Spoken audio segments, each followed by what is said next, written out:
Yeah, Mayor, thank you for the question. Allow me to introduce this evening. We have a little bit of a different format tonight for our two agendas. We are beginning study session at 6:30 tonight here in Chambers because we do have a special meeting of City Council at 7 p.m. So we're going to conduct a half an hour of our study session here. Then we'll switch over at the mayor's direction to our special meeting at 7 o'clock. And when that's resolved, we will then shift over to the boardroom to do the rest of the study session. And so the beginning study session agenda items, mayor comments, city councilor comments, and then city manager's comments. And we do have an update we can do tonight here in Chambers on Knox Court.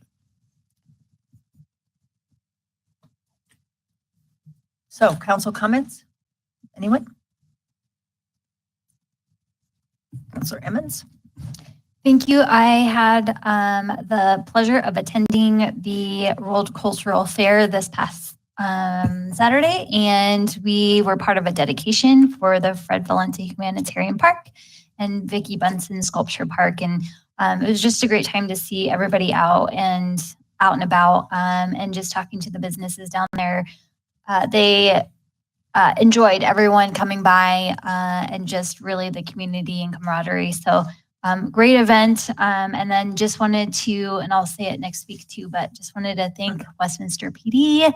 I was rear-ended after that event. So, so thank you for being professional and helping me through that situation. So just a shout out to PD. Councilor Seymour? Thank you, Madam Mayor. Also attended the event on Saturday. It was a great day, great weather, and I missed out on the polka dancing. I was very sad about that, but maybe next time. But it was a great day, and it was also a joyful day for the unveiling of those two parks in the sculpture garden. So I know especially the Valenti family were honored to be there, and as Dino Valenti mentioned, he'd been trying to get a family reunion together, and that worked out really well. So he had a linchpin event on that. Other than that, that was the totality of last week. I had an inclusivity board, and they had a guest from International Rescue Committee, which is a group that works with refugees and connecting them to resources. And they kind of shared the whole program of how the refugee process works and how people come to the U.S. and the different things that we have funded through our government to help those folks that are looking for asylum. So it was a pretty interesting presentation. They had some stuff in a commitment form that they had asked about local electeds signing that has to do with extending the program or asking President Biden to double down on that program. And so I asked that they share that so I could share it with council since it was kind of something they brought up. I don't know if I've seen that yet, but I'll have to go through my email. And once I do have it, I'll share it with the rest of the group. And I had also asked that they share slides. So once I have those, I'll share those with you too. I thought it was an interesting presentation and a lot of good information. So and that was what they went over in the meeting. Anyone else? Saturday was wonderful. There is new artwork, so don't think that you've seen everything. Go down and check it out. The Bunsen family members couldn't be there. They're out of town, and so everything was recorded. So just a million thanks to Parks and Rec for all that they did to make that day special. All of the events were well attended. We had over 200 people come into the Grange where we had the North Metro Arts Alliance selling their painted rocks, and the Historical Society with their pictures, and people, we had people even from other states that saw the signage coming, so they came to the party. So it was wonderful, and I know what it takes to put those on. So to all staff members, yep, I know it's your job, but it's a Saturday and it's a hard-working day, and they did just an excellent job. Tonight, just before I got here, I was at Rocky Mountain School in Adams County District 12, they had backpack night. So all family members were welcome. They had pizza and chips ready for everybody. They came into the gym because we couldn't be outside tonight with the weather. And Office Depot was the supporters, and they gave every child a backpack. It was packed full of supplies. It had a gift card in it. And they gave, I think they have a drive going on at Office Depot, people giving, and they think it'll be close to 30,000 to give back to the school for school supplies, so that they have that this year. And the students, everybody was just tickled pink. So it was a fun night. Superintendent Godowski and I had a challenge with the children to say thank you. We yelled office, and then the kids yelled depot, but it was a tie. They were all great, and seeing their little faces, they were so excited getting that backpack. And you can imagine some of the kindergartners, the backpack was bigger than they were, but they walked out proudly and then went and met their teachers. So great night and great community support from Office Depot. So if you're there, please let them know you know that what they did for that school. Interim City Manager Andrews, report. Thank you, Mayor. I have no comments tonight, except that I would like to ask Mr. Eric Otzelberger to come to the podium and speak to us, provide an update on our Knox Court activities. And just remind you, if we could use the handheld mic, we've got. We're actually going lavalier this evening. Even better. Thank you. Hi, Mayor Pro Tem, City Councilors. Nice to see you again this evening. And before you at 7 for your special meeting will be consideration of a sole source contract with D&K Works to perform summary abatement activities to fully remediate and abate the asbestos at 7731 Knox Court. Since we spoke last week, I just wanted to provide you with a couple updates in advance of your action this evening. So as recently as this morning, touching base with the state, CDPHE, and our contractor, they're working on one remaining detail with the permit itself. All the permit elements are in good shape. The CDPHE actually reviews a work plan that's associated with the permit. And as I mentioned last week, because of the size of the entire lot here, the contractor will be doing full containment, which basically means they will encapsulate the areas they're working on. They're going to do that in several phases. And so the individuals I've been working with at CDPHE have been wonderful, but everyone has a boss, and they're working with their boss to get final approval. So we should have that this week because of the contractor's resources and other jobs that they're on. They're prepared to fully mobilize on the 23rd, provided that permit is in hand, and then we'll really commence with work on the 24th. So that's the basic high-level update I have, but I'm more than happy to answer any questions that you may have. Any questions? Councilor DeMello? Just curious, so once they get started, one, how long until the site is cleared, and two, is that it in terms of what needs to be done to the site once they, or is there some sort of follow-up cleanup process?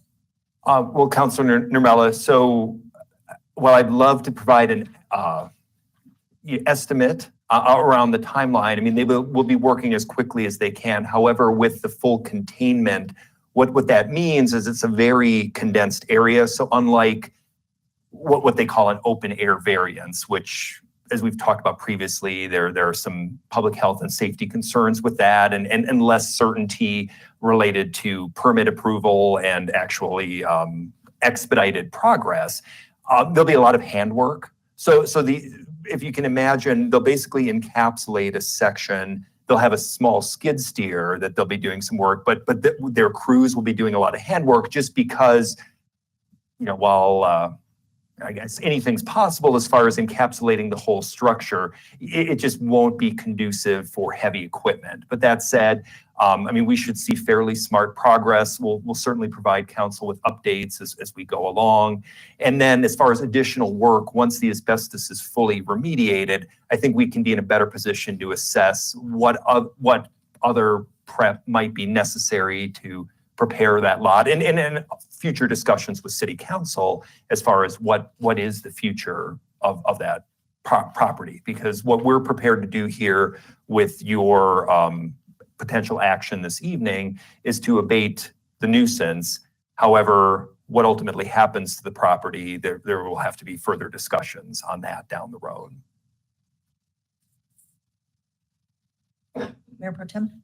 You kind of alluded to what my question was, and so maybe this is future, but because I'm unclear who actually owns the property at this point. Maybe we might not even be clear, since I know that you had talked about how HUD had walked away and the lien holder had said, you know, they're kind of washing their hands of it. So, and maybe if you don't have an answer tonight, that would be something that I'd like us to try to figure out as soon as possible, who actually owns the property at this point. And Mayor Pro Tem, that's a great question. And unfortunately, this matter is fairly complex, but I do have an answer. While we haven't been able to corroborate this today, previously, as I mentioned, the reverse mortgage holder, the lender, and HUD, today was supposed to be the day that they were fully releasing their respective deeds of trust. So provided that, you know, and we'll corroborate that that's actually occurred, that would place ownership in Betty Doyle's name per the original purchase and deed in 1972.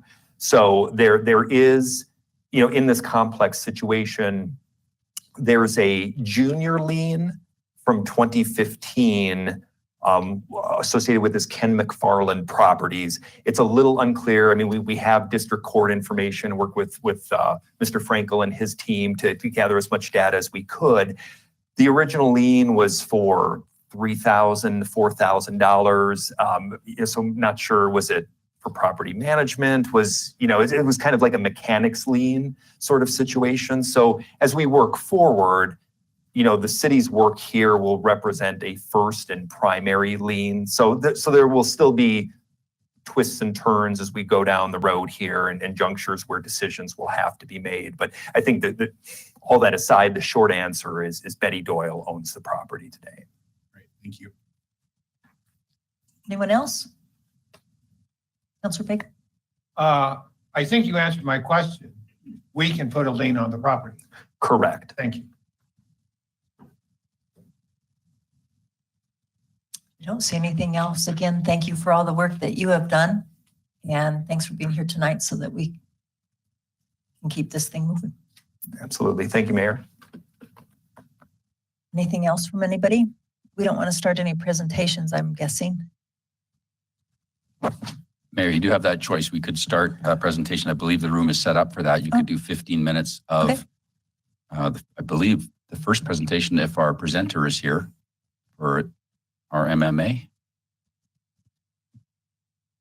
And if not, we could, yep, we do. Okay. Might as well use the time.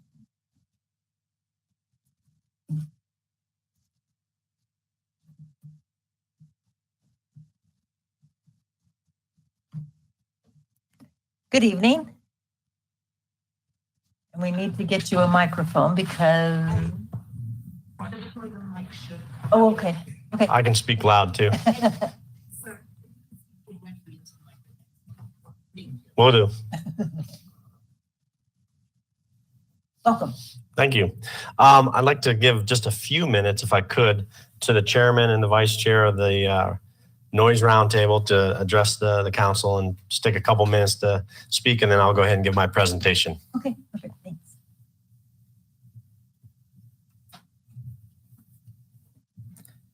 Good evening, city councilors and mayor. My name is Mark Laces. I'm the mayor pro tem in the town of Superior. I also currently serve as the chair of the RMMA Community Noise Roundtable. With me is Vice Chair Devin Schaff and Commissioner Tracy Kraft-Tharp, also from the Noise Roundtable. We appreciate you taking the time to speak with us tonight, to have this conversation about the Community Noise Roundtable. Obviously, it's a really important issue for the entire region. And I'm hopeful that, with the conversation that we have tonight, that Westminster will entertain rejoining the Community Noise Roundtable so we can continue to work collaboratively towards a solution.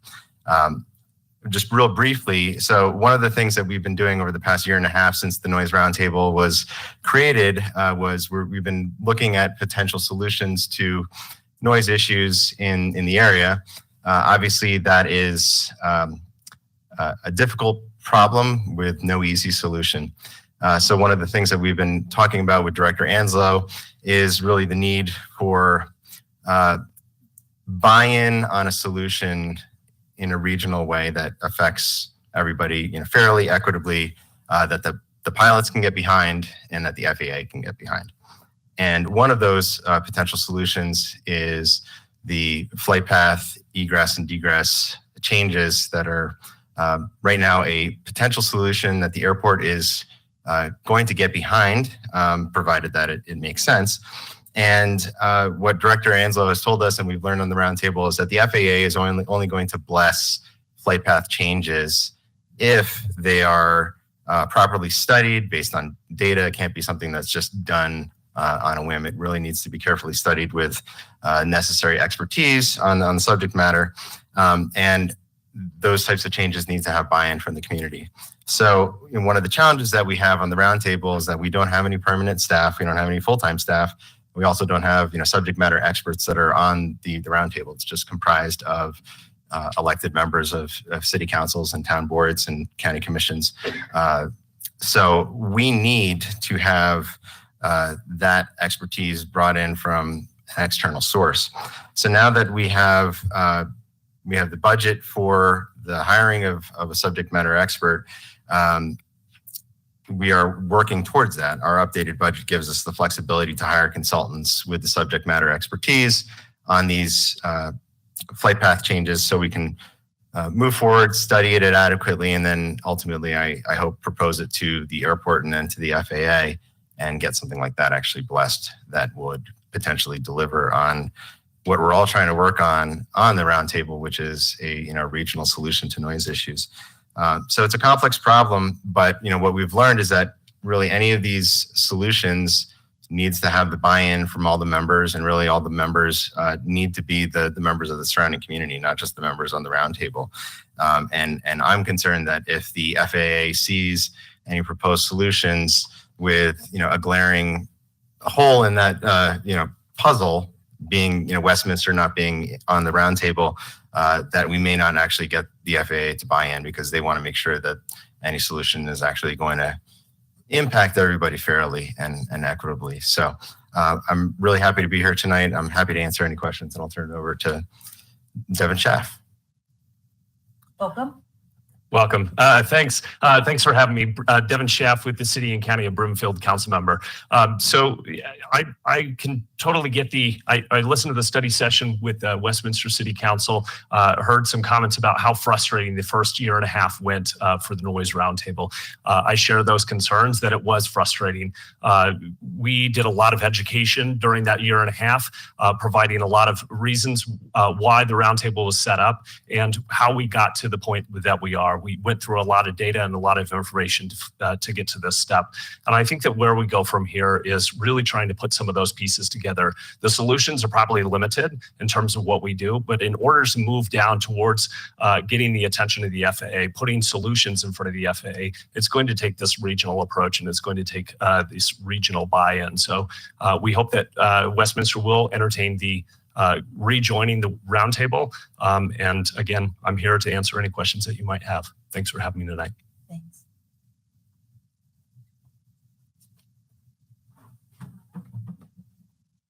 Can someone put my presentation up, please? Next slide.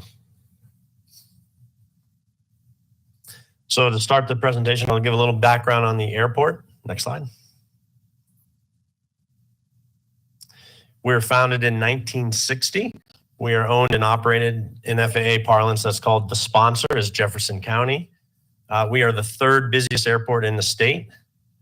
We have over 400 based aircraft, and we are almost $1 billion in economic impact every year.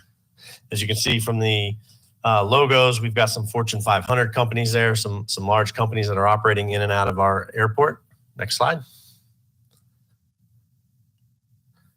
We work under grant assurances. So in the last 24 years, the FAA has given Rocky Mountain Metro Airport approximately $104 million to keep our airport operating. And by that, the commissioners sign grant assurances. There's 39 of them. Two of the specific ones that are kind of important are economic discrimination. The FAA specifically prohibits us from choosing winners and losers. So I can't say legally, I don't want any more flight schools. You can't come here. I don't want commercial aircraft. You can't come here. If they are able to come here and work within the confines of our airport and meet our needs, we have to allow them. And that's an important aspect of, we hear a lot about, we don't want this at our airport. I'm not allowed to do that, nor Jefferson County commissioners allowed to do that. The other one is we are an enterprise fund, so we get no money from Jefferson County. Our money comes from, as I spoke, from the FAA, and then all of our leases and our fuel and the things. So we are self-supporting. And the FAA basically says, you must try to be as self-supporting as possible to be able to, continue to receive funds. Next slide. This is probably the most important slide for you all here, because what it talks about is what the federal government and what Jefferson County and what I can do and sort of our responsibilities and what we're allowed to do. So the federal government, using the FAA, controls all the air traffic control and the airspace, and then those grants that I mentioned. So for people who say, well, Mr. Anslow, why do you let them fly at 5 o'clock in the morning? I can't control that, as you can't control anyone from going to work on your streets at 5 o'clock in the morning. That's totally controlled by the FAA. We have no control over that whatsoever. They control, as you meant, Mr. Lasis and Mr. Schaff said, they control sort of the routing and in-routing. Like, I can't just say, we're all going to fly over this route. We're not going to fly over houses anymore. I don't have that authority. The FAA has to evaluate that airspace, make sure that's safe, and that's a long and tedious process.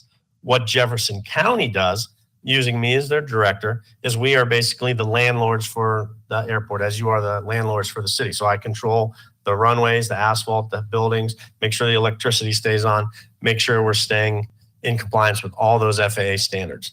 As part of that, we have the Airport Advisory Board that advises both myself and the commissioners on what's the best pathway forwards for the airport. And we also have started now the Noise Roundtable that ultimately comes up with solutions and recommendations for Jefferson County and for the airport.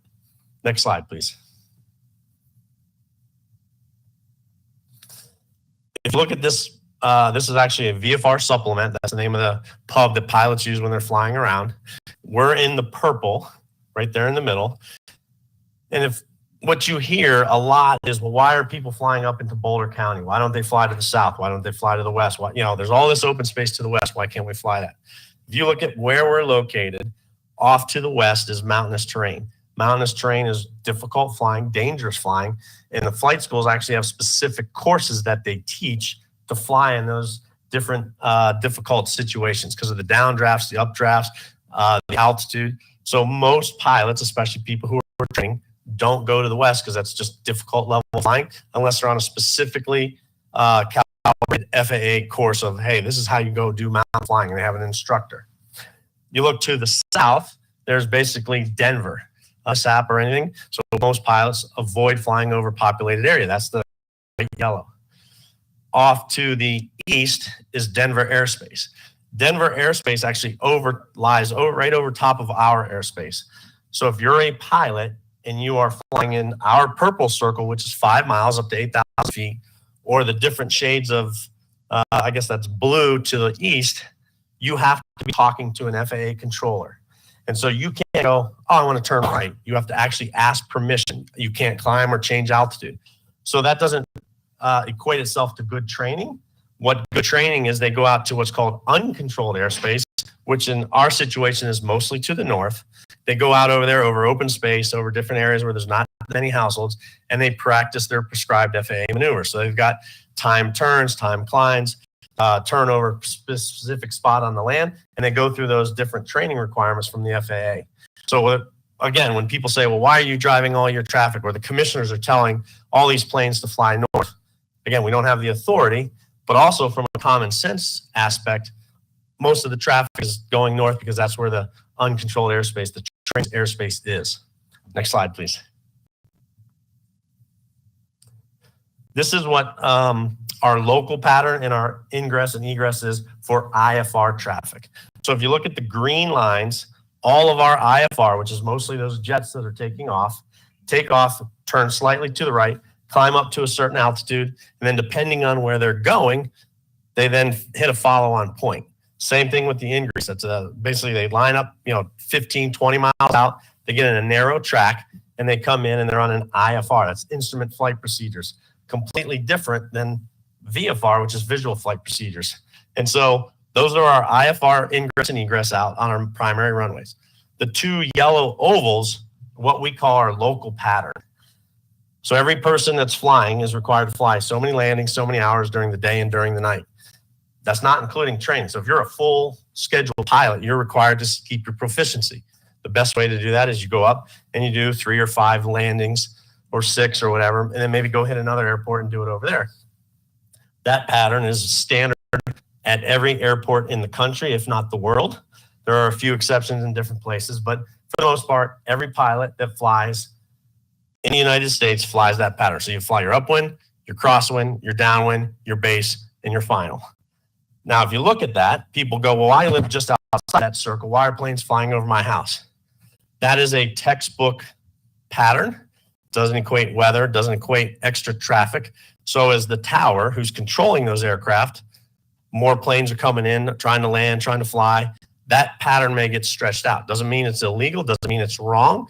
We do that for safety. So this is a textbook one, and they'll always do that. And the yellow oval on the right is our right runway. So you never take off and cross over another runway.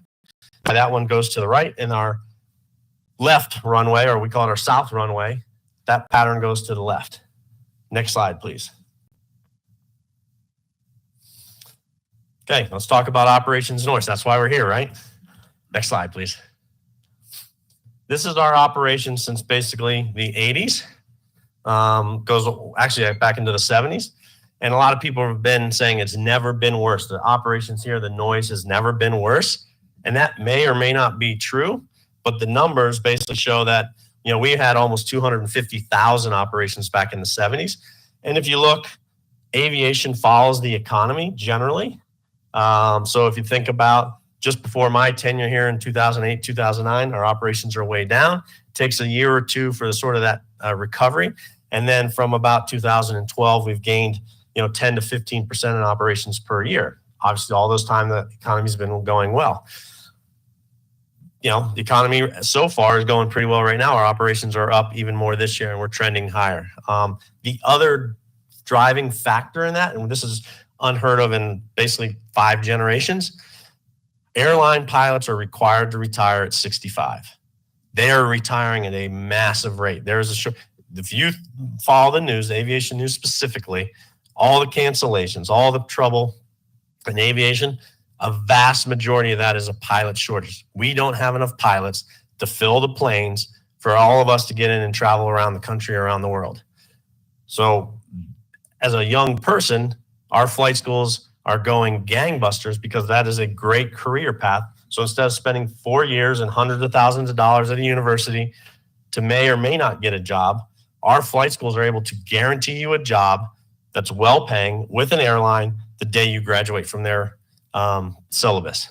So not only the economy, but that this year and this sort of trend that we're going to see over probably the next 10 years, we're going to see increased operations because our flight schools are supplying the pilots that our country needs. Next slide. We're going to start a meeting in about 30 seconds. It will take about 30 seconds, but we put this on pause so we can get that meeting and then go into the other room and finish up. I'm sorry. That's okay. The special meeting got posted at 7. We usually do it before we start all this. So we just have a pause real quick so we can do a special and then we'll get back in. All right. Yes, ma'am. Thank you. It is 7 o'clock and we do have a special meeting tonight. If you please stand and join me in the Pledge of Allegiance. I pledge allegiance to the flag of the United States of America and to the republic for which it stands, one nation, under God, indivisible, with liberty and justice for all. Roll call, please. Counselor Baker. Here. Mayor Pro Tem Demott. Present. Counselor Emmons. Present. Counselor Azadi. Here. Mayor McNally. Here. Counselor Nermella. Here. And Counselor Seymour. Here. Do I have a motion? Counselor Seymour? Thank you, Madam Mayor. I move based on the recommendation of the interim city manager to determine it is in the public's best interest to authorize the execution of a sole source contract with D&K Works for asbestos abatement and removal at 7731 Knox Court. Counselor Emmons? Second. It's been moved and seconded to pass, to pass the recommendation of interim city manager to determine that it is the public's best interest to authorize the execution of a sole source contract with D&K Works for asbestos abatement and removal at 7731 Knox Court. Is there any further discussion? Roll call, please. Counselor Baker. Yes. Mayor Pro Tem Demott. Yes. Counselor Emmons. Yes. Counselor Azadi. Yes. Mayor McNally. Yes. Counselor Nermella. Yes. And Counselor Seymour. Yes. The motion passes on a 7-0 vote. Thank you. And it is 7:01 and I will adjourn this meeting. Now, do we want to go in there or finish up in here? Your choice, Mayor. We can continue here or go into the boardroom. We could also go finish this presentation here and then shift to the boardroom for the next presentations. Are you okay for staying in here? Okay. I'm sorry for that interruption, but thanks. So the other thing we talk about at the airport is noise complaints. And no one at the airport or Jefferson County denies that there is noise. Planes cause noise, so do garbage trucks, lawnmowers, weed eaters. Noise is a real thing. It is important to note, though, that the vast majority of our noise complaints come from a small amount of households. And so, for example, in 2018, 9 households were responsible for 882 complaints, which were over half of our total complaints.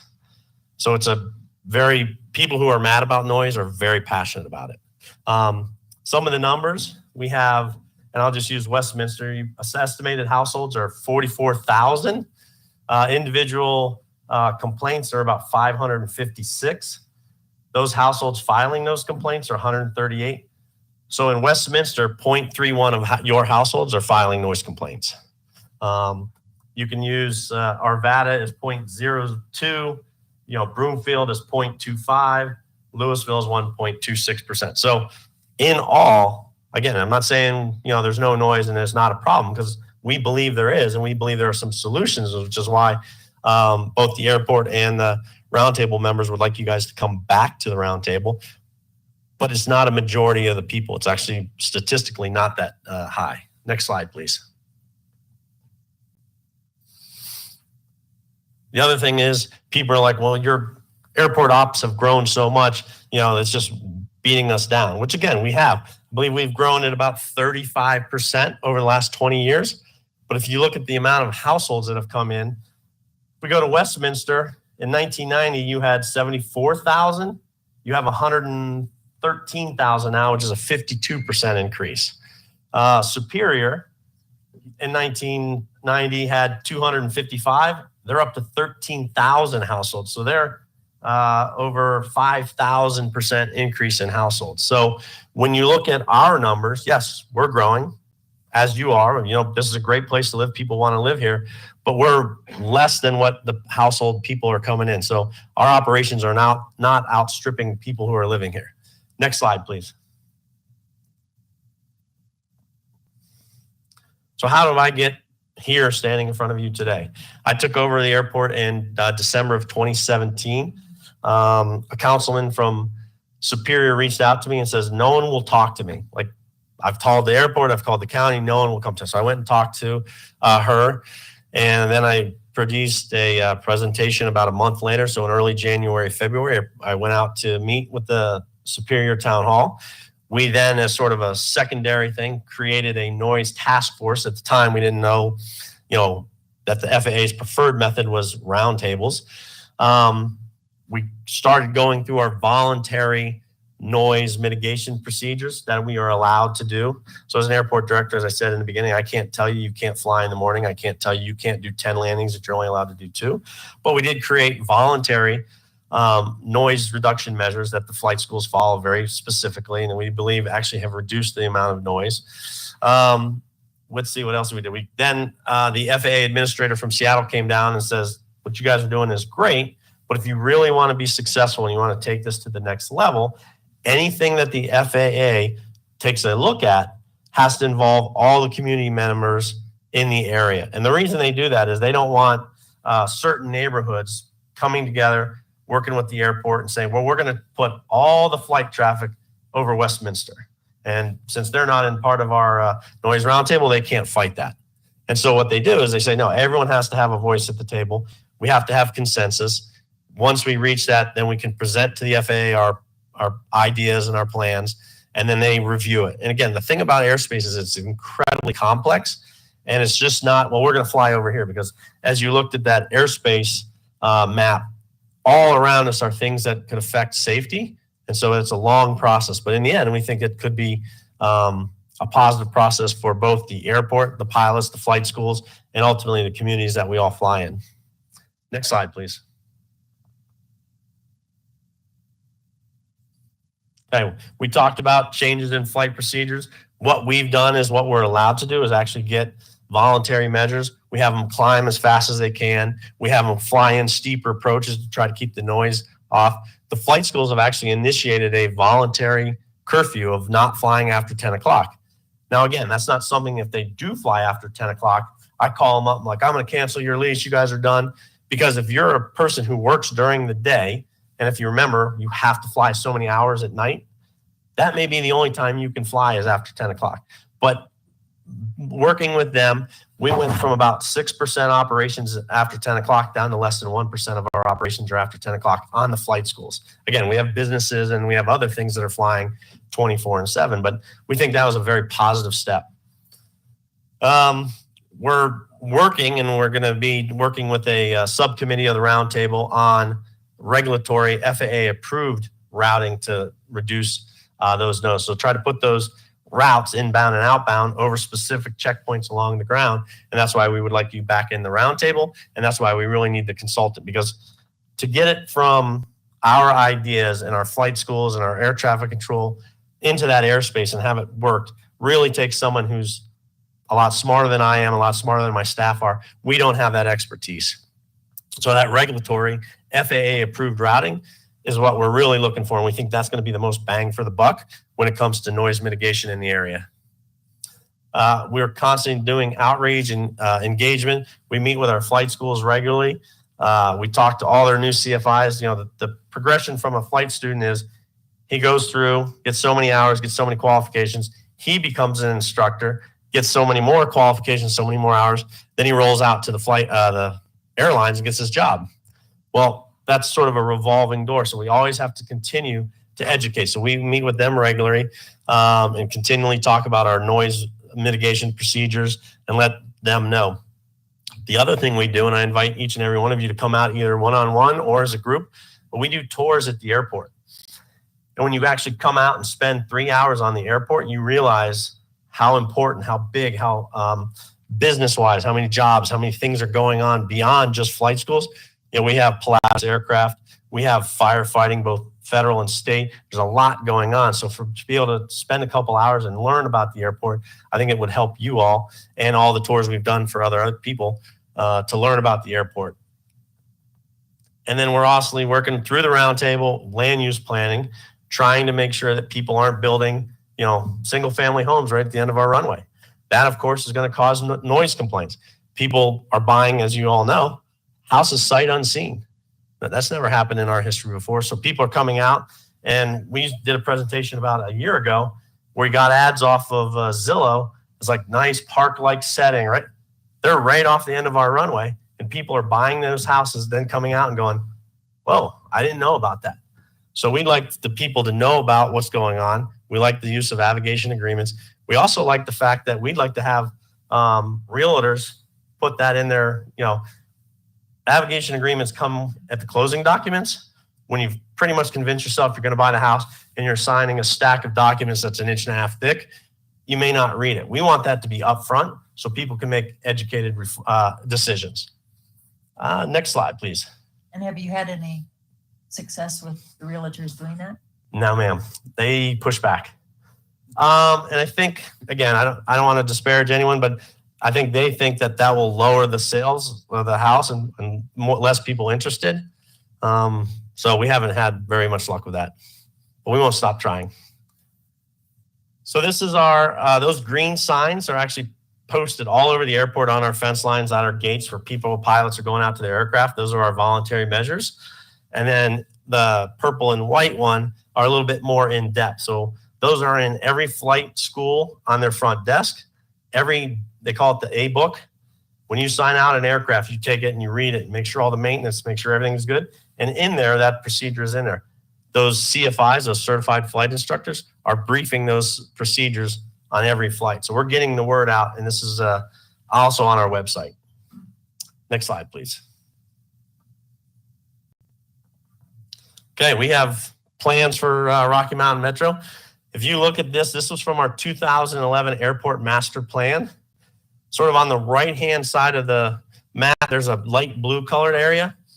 That's where our second FBO, that's a fixed based operator, that's a service station for airplanes. They're developing that land. It's about 20 acres.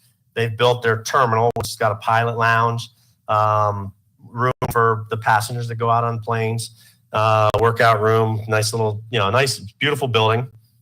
And then they're completing their second 30,000 square foot hangar. So if any of you had a plane and you wanted to fly in here and go up to the mountains to go ski, or go to Denver and go to the Ball Arena and watch a game or a concert, that's what they do. They take your plane, they park it in a hangar for you. The next morning they pull it out, they put the gas on, if you want to cater it and do it. So that's that 20 plus acres over there. On the upper left-hand side is our south side of our airport. So Pilatus Aircraft is currently built there, but we have 200 acres that's undeveloped over there that all the way back to the 60s, we were going to develop this. So people will say, oh, you're growing. This has been in the plans for 60 years, basically. Next slide, please. So this is a close-up of the south side, and you can see where Pilatus is up in the top left. And this is our airport advisory board created this as part of a developmental framework. So they looked at the land that could be developed and what's the highest and best use to develop that area. And this is just for, purposes of looking at and saying, here's how it could lay out. We are market-based. So we don't sit there and go, well, I really want, Pilatus to build 5 buildings and this other company to build. They have to come to want to us. We have to come to a deal. So we are market-based, but we're looking for larger companies that do less operations but take up large land.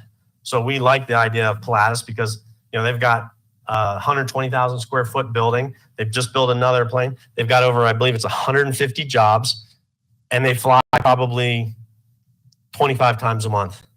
Plane comes in, goes inside, gets worked on. A month later, it departs. We love that. It's good for the economy. It's good for all of our neighbors. It's good for jobs, and it's great for the airport. It brings in steady income. Next slide, please. Okay, with that, I'll open any questions. Councilor Nubella? Thank you. That was really helpful to understand. So I just have a few questions. Okay, so just to clarify regarding the FAA, they control the hours and the type of planes and size of planes that come in, or? So they control the airspace, and we are a 24/7 airport. So they basically say you're open to, it's just like your highways, just on your roads. They don't control the aircraft. That's a pilot/owner's decision on whether they can land that aircraft safely at our airport. Now, we do have limitations on weight, and we do have waivers for our fire tankers that come in and out. because they're over our weight limits, but obviously we want to support that. We've also had some sports teams come in larger jets, and we charge them an overweight fee to help recoup the cost of maintaining our runway. So the FAA doesn't say, well, you can only have this type of aircraft. They basically say, here's the ability of your runway to withstand impacts. Now it's up to you to manage that. So if you wanted to, you could bring in all the big planes and ruin your airport, but we're not going to fix your runway. So it's kind of a deal, but they don't say, these aircraft are prohibited. Okay, so the type of aircraft and the size, that's kind of more under your jurisdiction? Only anything oversized. Again, unless if it's over what our weight limits, and I think we're up to 185,000 pounds for different wheel configurations. We basically say, yeah, you can come on in anytime. Anytime there's anything over that weight, then we can say, no, we don't want you. Or you can come in, but you're going to have to pay a fee, which is what we normally do. So we have the military brings in C-130s, and depending on what they're doing, if they're fuelers, they have a big, 15,000 gallon tank of fuel in the back that they refuel the jets and the helicopters in the air. That's going to be overweight. If it's empty and it's a trainer, then it's not going to be overweight. But we generally allow anything that comes in that meets our weight standards.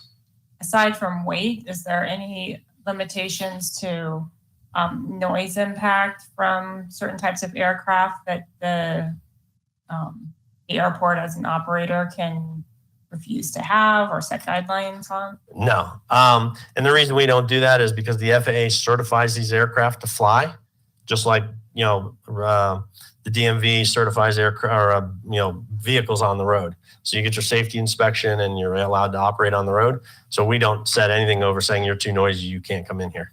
Okay, thank you.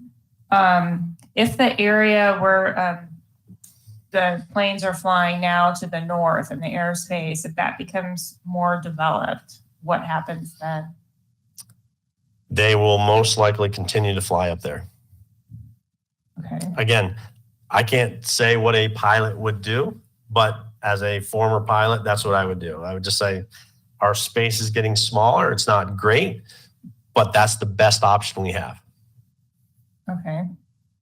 And then with respect to the plan, the master plan, you showed a graph of the operations in the airport. So I'm assuming that the operations would be expanded with the implementation of the master plan.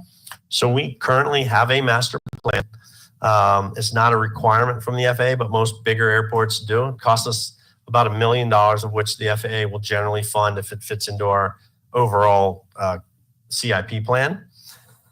So we have one. The FAA has accepted it and has said, we're good with that one until you do another one. And our current one, don't quote me on it, but I think it's scheduled for 2028. And so when we do the next one, it takes about a year to do. We'll hire a consultant. They'll spend about a year doing it. And then they come out with a report. We bless it, then the FAA blesses it. So we actually have a master plan that's current and valid. Does it, when we do our comprehensive plan, we project out our population and households and everything. So with respect to the operations, i.e. the number of planes coming in, do you have projections in relation to the implementation of your master plan? They do. They do have some, they'll talk about aircraft mix, what's the best way to lay that out, what we think is the growth, what we think, the economy is going to do. It's a 20-year plan. The FAA likes us to redo them about every 11 to 15 years so that it's, you don't hit that 20-year and it's kind of obsolete. But they will talk about what the projection for operations are. Again, this is me. I see flight schools going full speed ahead for at least the next 10 to 12 years. So if we were to do one in 6 years from now, that would sort of, I think, reflect in our master plan that the economy and the trends show that there's a shortage of pilots and that this is going to be a strong thing. We're also seeing a very strong short-range charter increase. So when COVID hit, nobody wanted to go. Nobody could for a while, and then nobody wanted to go down to Denver and get on a plane full of people or wait through the TSA lines and stuff.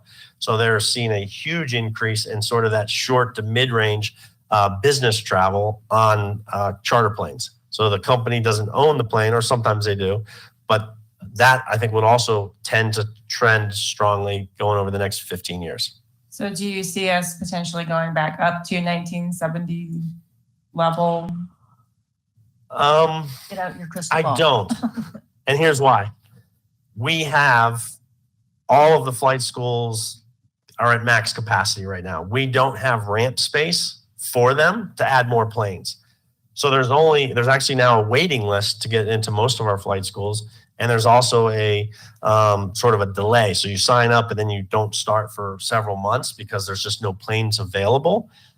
Again, I have to be very careful because if a flight school were to come and say, we're going to lay down 100 acres of asphalt on your south side and we're going to pay for everything, we're going to do everything, and we're going to bring in 250 planes, legally, I can't say, no, I don't want that.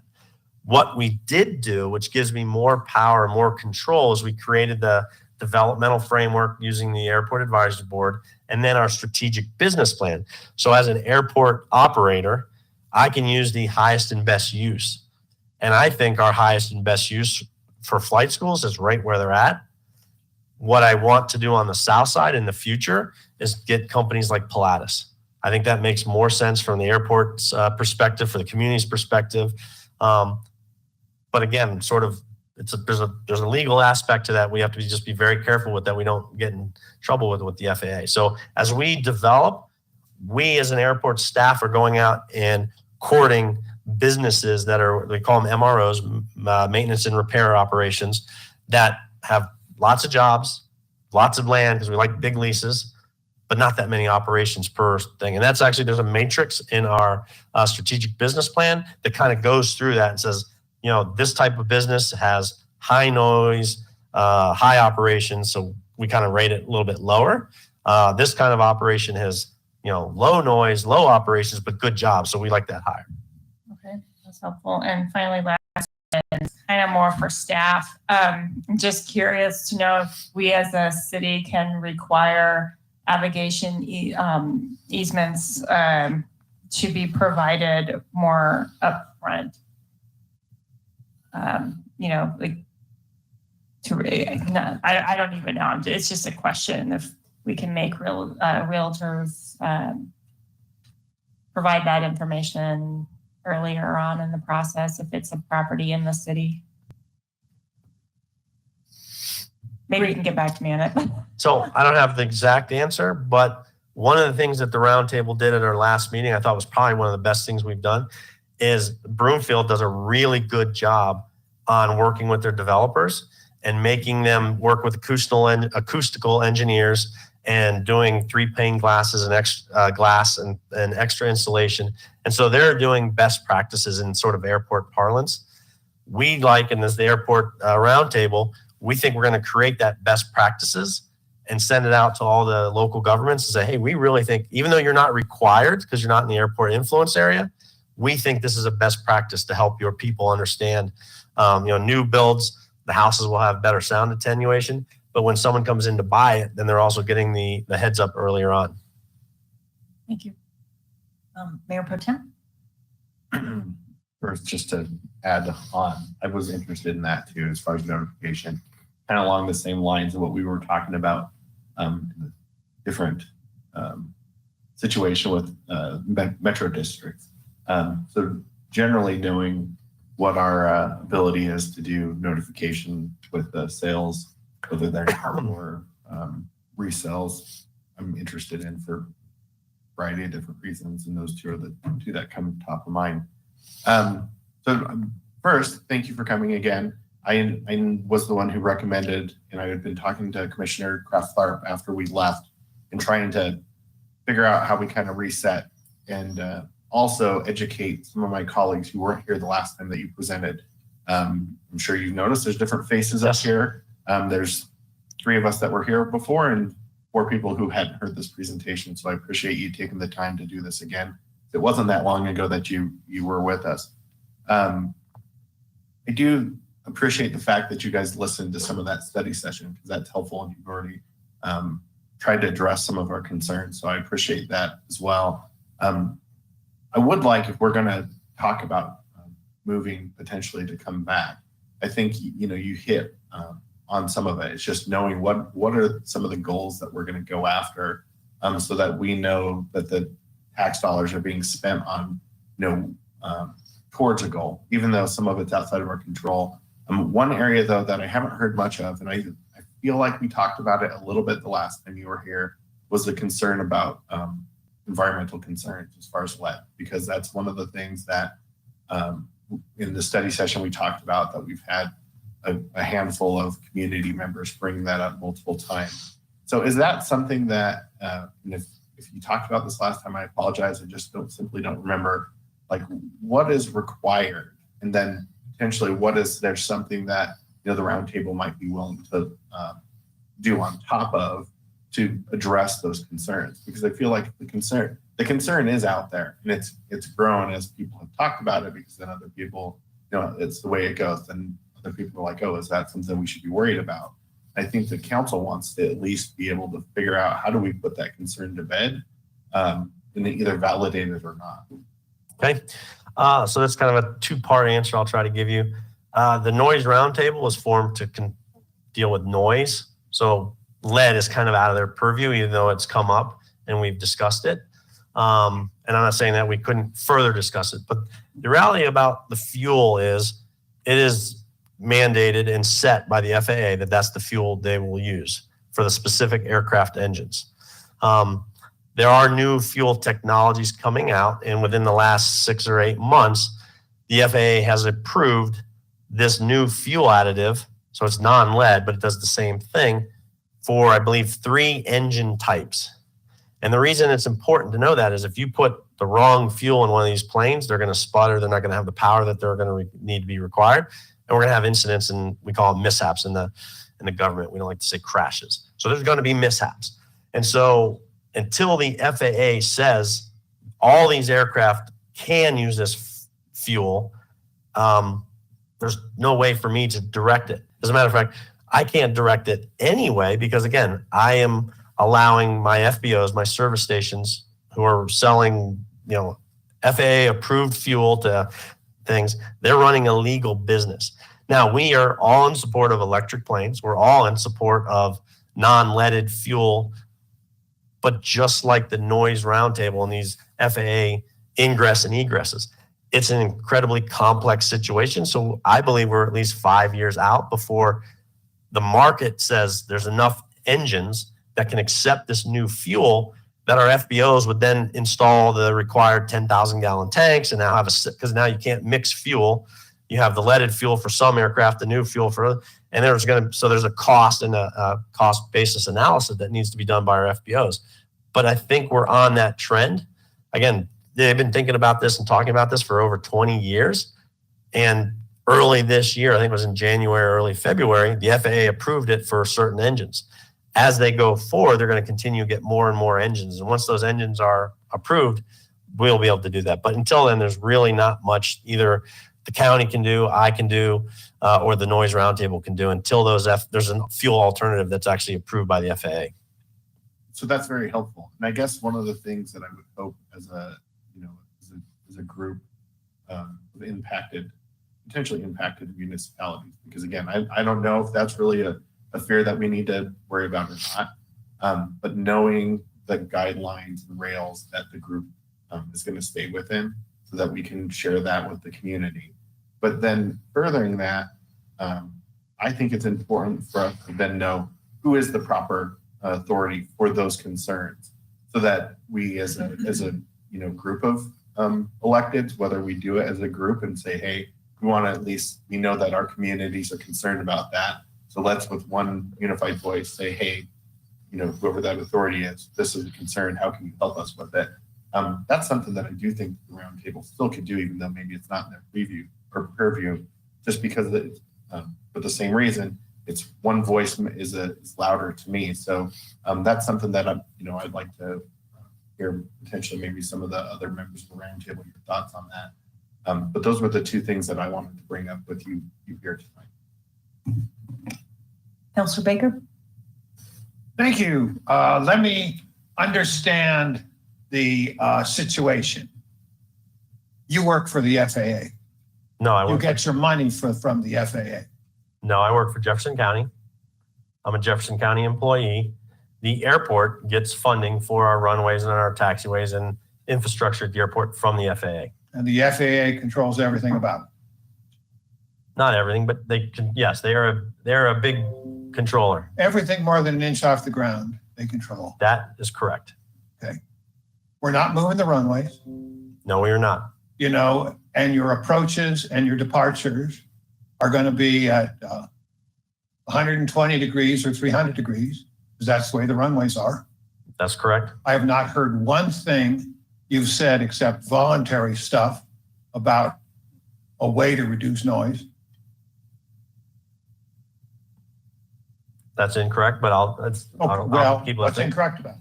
So the two roundtable members both said that we believe the best way to move forward with consensus and approval from the FAA is to create ingress and egress routes in and out of the airport.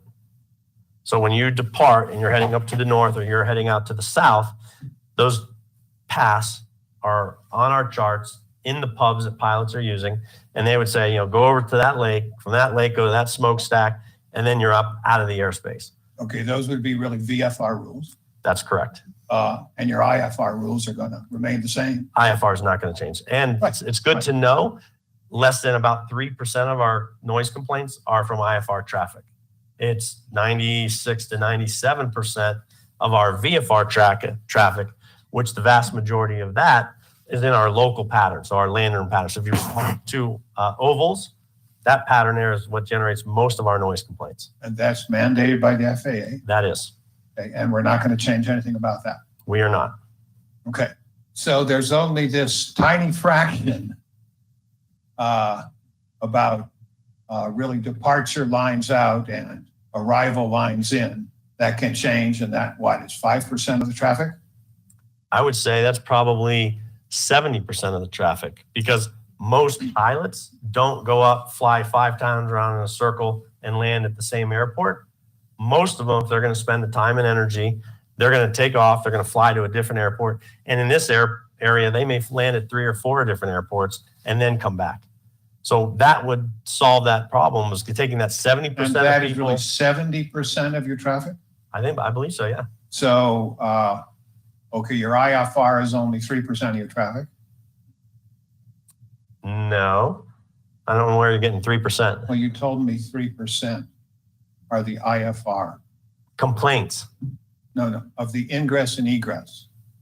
You've lost me, sir. I don't know what you've confused me with your question. The IFR flight paths are set by the FAA. That is correct. How much of your traffic has to fly and uses IFR to fly them? That's probably 20 to 25%. So 25% flies the IFR. I thought we had better weather most of the time. Most jets fly that because that's how they're, if you're going from here to DC, you're not flying VFR. You plug it into call it the box, but it's your computer. You plug in your route into your computer and it basically takes off on that IFR. You can have beautiful weather, but you're still flying under those IFR. So 20% flies the IFR. And then you said 70% are the cross-country pilots, right? That's correct. So 5% are your flight school pilots? No, you're misunderstanding. A flight school pilot, and that's another misnomer, but I don't want to get into it. Technically, it's general aviation pilot. That may be a flight school, or it may be an individual who owns that plane, and that's his hobby, or that's his business. Doesn't mean that it's a flight school. And he has FAA rules, and that requires so many takeoffs and so many landings. That's Why correct. he flies the donuts. That's correct. I'm trying to get a grasp of what category each of those is. So if your big jets and your IFR people are 25% of your traffic, how much is your general aviation pilots and flight school pilots flying in the donuts? That goes back to about 70, 75%. But those same pilots don't just fly donuts. They will go and do landings and then go to another airport. So they're going to depart. So divide those two classes apart from. Can you give me a minute just to finish my explanation? Sure. Because I think it'll clear it up. You keep cutting me off. That pilot goes in, takes off and does 3 or 4 landings. Then he flies up to Erie and does 3 or 4 landings there. Then he may fly up to Northern Boulder open space and do his FAA mandated requirements. Then he may fly over to Longmont and do an instrument approach there. Then he may come back in. So that flight school pilot is doing the donut, is doing the ingress and egress, is flying at others. And this happens at every airport in the state, in the whole country. All this traffic does not generate from Rocky Mountain Metro Airport. All these other airports also have planes that come to our airport to do those landings. Okay. What I was trying to get to was these people who are going on their cross countries and people from airports coming on cross countries. I was trying to get a handle on how much traffic is that and how much is the donut traffic. They're the same for the most Because we part. both call them general aviation, and we know that's 70%, but can you divide that 70% between the two categories that I designate? Well, the donut flyers and the cross-country flyers. I would say they're the same. Those So donut 50-50? flyers, Mr. Baker, let him finish his sentence. Thanks. Yeah. they're flying the donut and then they depart. Or they depart and they come back and they fly the donut. It's the same aircraft. It's the same pilot. We understand that, but they're spending half an hour flying a donut, and they're spending 10 minutes flying in and out. That's a fair assessment. Okay, so really, of that 70% of general aviation, 3/4 of it is spent flying the donuts, and 1/4 of it is spent flying the cross countries. I'll agree to your assertion. Okay. Well, what that leads me with is that's really only the part we can change the noise on, right? The ingress and degress, yes. And so of the total number of operations at the airport, if we can't change the AFR, the instrument flight rules, which is 25% of the traffic, and if we can't change the 75% of the general aviation, so 75% of 70 is what, about 55? Something like that. So we're basically stuck with, we can't change the traffic that really produces 80% of the noise. I disagree. I believe that if you can take 100% of those aircraft, and you'll never get 100% because there are people who will fly in here from other countries, other states that may not follow that procedure. But for the people who are based here, based in the area, who regularly fly in and out of this airport, that is a vast majority that are departing either to the north or to the south. You're going to catch those aircraft, and they're going to take all those households that are now getting planes spread out. You're going to limit those households that are getting affected. And I don't know what the percentage is, but it is not just the people who are flying in circles. Those people go out and other airports come in, and all those flights are being affected by people on the to the north and basically in all the area of the airport. Okay, thank you for that. Let's move on to a different category. Whatever we propose would have to be accepted by the FAA. That is correct. Okay, and they can accept or really reject whatever they feel is best for the safety of the general aviation public. That is correct. Okay. What obligation does the FAA have to us here on the ground to minimize the noise? That is part of their charter. They actually are hiring noise specialists, and they understand that this is a problem at every airport in the country. So their number one obligation, as we would expect, is for safety. That is always going to be their top priority. The second one is airspace management. We can't have a bunch of planes coming in and creating a safety issue. But right along there is, what is it doing to the people that are living by airports? So they have people, they have ombudsmen, they're hiring people. They tried a trial program about just before COVID kicked off that kind of died when COVID stopped. But RMA was a member, and we were going to work with it. And then, like I said, it just kind of died because of COVID. But they are actually actively involved in trying to mitigate noise. Okay. So if they're actively involved in trying to mitigate the noise, And if they are the ones who control what they accept and what they don't accept, aren't we in a better position to lobby our congressmen to push on the FAA? Because it sounds to me that RMA is voluntary. We have no authority, statutory authority whatsoever. We're coming with our hats in our hands, asking the FAA, can you do this? Can you do this? And we lack the technical knowledge to know what they might accept or won't accept. Right? I think a option is to lobby your congressmen and your elected officials. Absolutely. I will tell you, talking to the FAA, when they receive letters from senators and congressmen, they basically say, okay, great. What is the airport doing? Have they created a roundtable? Have they come up with the procedures? Because they don't have the staff nor the time to go to every airport in the country and create these procedures. Their preferred method is create a roundtable, work with the professionals, the air traffic control, the airport staff, the flight schools, the business operators at the airport, create possible solutions, submit it to the FAA, and then they review it. But I don't think there's anything wrong with trying to get the federal government to create requirements. I think that's a great idea. No, I'm not. Requirements, solutions. Well, solutions, requirements, same thing in my mind. Gotcha. And it sounds like our MMA needs us more than we need you. Because you want 100% local participation, right? I would say the local communities need Westminster, not RMA. We operated since 1960 to 2019 without a roundtable. Noise group. I was talking about the noise group. Sorry, I was using RMMA as a noise group. That's not the noise group? No, RMMA is the airport. That's Okay. me. The noise group needs us more than we need them because they want to have 100% local participation. Can Councilor Baker, do you mind if I ask? Because I'm curious your line of questioning, and I think I heard the answer earlier, and I want to make sure so I apologize for interrupting. Jump in. But it sounded like, and this is something that's changed why I think it's important to have this conversation from us leaving.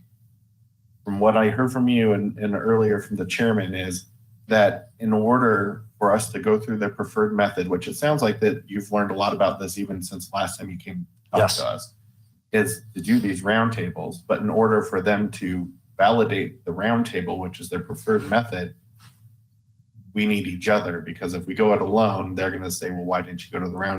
That's the same reason why it's important to you to have our participation. Did I understand that correctly? Yes, that's exactly right. So, Councilor Baker, you raised a number of really legitimate questions, and I think it's important for us to appropriately set expectations here. You know, we're not going to solve the entire noise problem. We're not going to stop the airport from operating.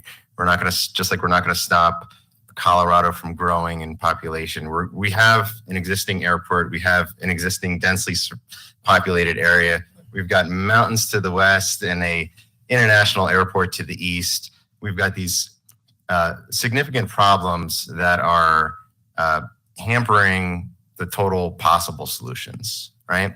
And so, you know, when my constituents come to me and say, you know, what is the solution here? Like, why should we even bother, right? Like, they're not going to change, right? You know, the answer that I give is, well, when I moved to Superior, so I've been in Superior since 2014. The airport was there, and I didn't hear really any complaints. I've been on the town board since 2016. The complaints from the airport have really grown over the past, say, 2 to 3 years, and I think that that's really a factor of a couple different things. I think there has been growth at the airport. There are additional flight schools that are operating that weren't operating before that. The economy, as Director Anslow has spoken about, has been, you know, going gangbusters right now, and there's an airplane pilot shortage. So there's increased demand for the flight schools operations. Gas has been relatively inexpensive. It's more expensive right now, but you know, over the past 3 or 4 years, it hasn't been that bad. So it hasn't been cost prohibitive for people to learn to fly. All of a sudden, in March of 2020, everybody started working from home. and life changed for everybody. We used to all commute down to Denver, used to commute up to Boulder and wherever. And all of a sudden, starting 2 years ago, everybody started working from home and started noticing, wow, from 8 o'clock to 11 a.m., I'm hearing a lot of flight traffic that I didn't used to hear when I was driving down 36, when I was driving on I-25, when I was going to the office, and now people are working from home. So there are this kind of conglomeration of all of these factors that I think has just kind of increased the public sensitivity to the noise, and they're asking for a solution. And for me, when we did, when Louisville and Superior hired the consultants, and they said that the path towards delivering any sort of solution with the FAA is to work with the airport to form these community noise roundtables, because then you can get the FAA actually to buy into, potential changes. One of which is the flight path changes. Another one would be a Part 150 study that Director Anslow also spoke about. That works in certain airports, might not work in this particular airport right now. But if we can deliver 5 to 10%, I'm not talking about 100% reduction of noise complaints. If we can kind of just lower the temperature in terms of what people are complaining about with the flight schools, I think all of us, Westminster, Arvada, Jefferson County, Broomfield, Boulder, Louisville, Superior, all of us will have much happier constituents that aren't complaining about the aircraft noise. And so that's what I'm really focused on is there some sort of solution that we can get the buy-in from the flight schools, from the airport, from the FAA, from all the communities that can deliver, maybe a 5 to 10% reduction in the noise complaints. And well, how can we do that? Well, if we can shift some of the flights, not all the flights, some of the flights, does the math work that there's enough wiggle room in those total operations that there is 5 to 10% of those flights and those operations, the donuts that you're speaking of, and then the other operations, that we can have a 5 to 10% reduction in the noise complaints.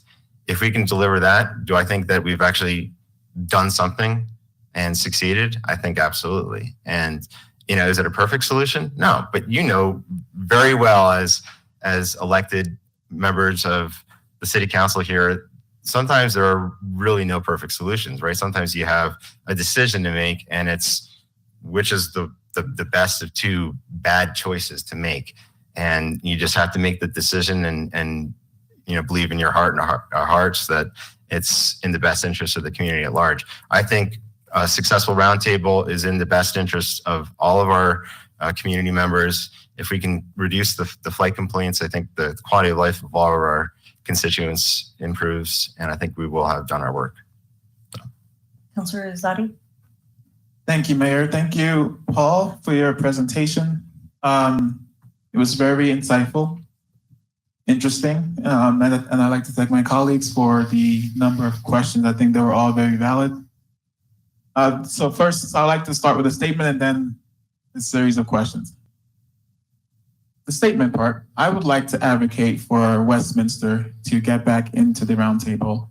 I'll just start there because, and not really based on what was heard tonight, it's mostly because when talking with residents, they've convinced me. And so I find my home in the community, Paul. And when I talk to them, they said, well, we understand your stance as to why Westminster backed out because of whatever it was, right? But Obi, representation matters. And I couldn't argue against that. And I think at minimum, and I love what you said tonight, Paul, you said representation from both ends, right? So I think it's a much more effective strategy if we do both the federal and the roundtable, so that we do show that we are one voice as a community when we do get the top-down congressional level. So just want to start with that. So thanks for that. Now some questions. How many flight schools are there? 6, 5? Is it 5? So there's 4 plane flight schools, 1 helicopter flight school. We do have a 5th plane flight school, but it's technically not based at our airport. It's based at a Centennial, and they only have 4 to 6 planes, and they don't rent from the airport. They rent from one of our service providers, the FBO Signature. So 5 plus 1 helicopter. Okay, so you have all those flight schools, you have student pilots, lots of jet traffic, right? And an air traffic control tower that's also used for training, right? Yes. To my understanding? Yep. So all of that yells to me safety. And my first question is, why don't you have a safety management system in place? Let me ask it as a question. Do you have one in place? If not, why not? The FAA recommends if an airport runs over 100,000 operations, you should have it. Y'all run over 200,000, but you don't have one. That seems like a big safety risk. What's going on there? So we follow all the FAA regulations. And as I said, basically we're landlords. We run the leases and the ground. Our flight schools, they all have their own safety management system. So we kind of take and say, you guys are the duty experts on what you're doing. You use the system that's most beneficial for you. We don't require us to do it, or we don't require them to follow ours, because again, that's not where I'm the duty expert at. My job is to run the airport. Their job is to run their schools. And so they all have those safety management systems in their flight schools. Every flight school has their own safety management system? They do, other than the one that's here. And I don't know about them because, again, they don't lease from me. They lease from our Signature FBO. Okay, so piggybacking off of what Mayor Pro Tem started with lead, in my opinion, the noise is a big deal, but lead is a bigger deal. So, you know, it's a neurotoxin. It affects the cardiovascular system, brains, blood levels. I'm very worried about the toxicity of it. And with these planes using these leaded gas, so it's AV gas, correct? It's leaded AV gas. Is that what it's called? Lots of airports of similar size across the country have either shifted off of this or are transitioning off of this. Santa Clara, you probably familiar with what happened in Santa Clara. Basically, what's happening there is it the commissioner pull them off of the FAA grant so that they can start using unleaded gasoline for their planes, because when you have these planes with leaded gas flying over communities, it affects all the children and all the kids and all the new residents too that move into these places. It gets into your bloodstream and it has all these negative side effects, and it's been going on for years. My question there is a leading one. We need a real answer for lead. So I know this is a noise roundtable, but you're the director for the airport. Mm-hmm. So as a director, I'm asking you, what is the lead plan? I thought there was more to that question. Okay, too, but if I stop there. Okay. So as I spoke earlier, it is approved by the the FAA, is approved by CDPHE. It is a legal product as we speak. I think our best approach is to go back to the federal approach and have the federal government spend the money, find those alternatives, give the incentives to the companies that are creating these alternate fuels. I don't have that authority. They have a legal right to sell that fuel. If I bought a plane, I have a legal right to buy the product that keeps that plane up in the air. So the fastest and best way forward is get the federal government involved, spend the money, find the alternative, and we would support that 110%.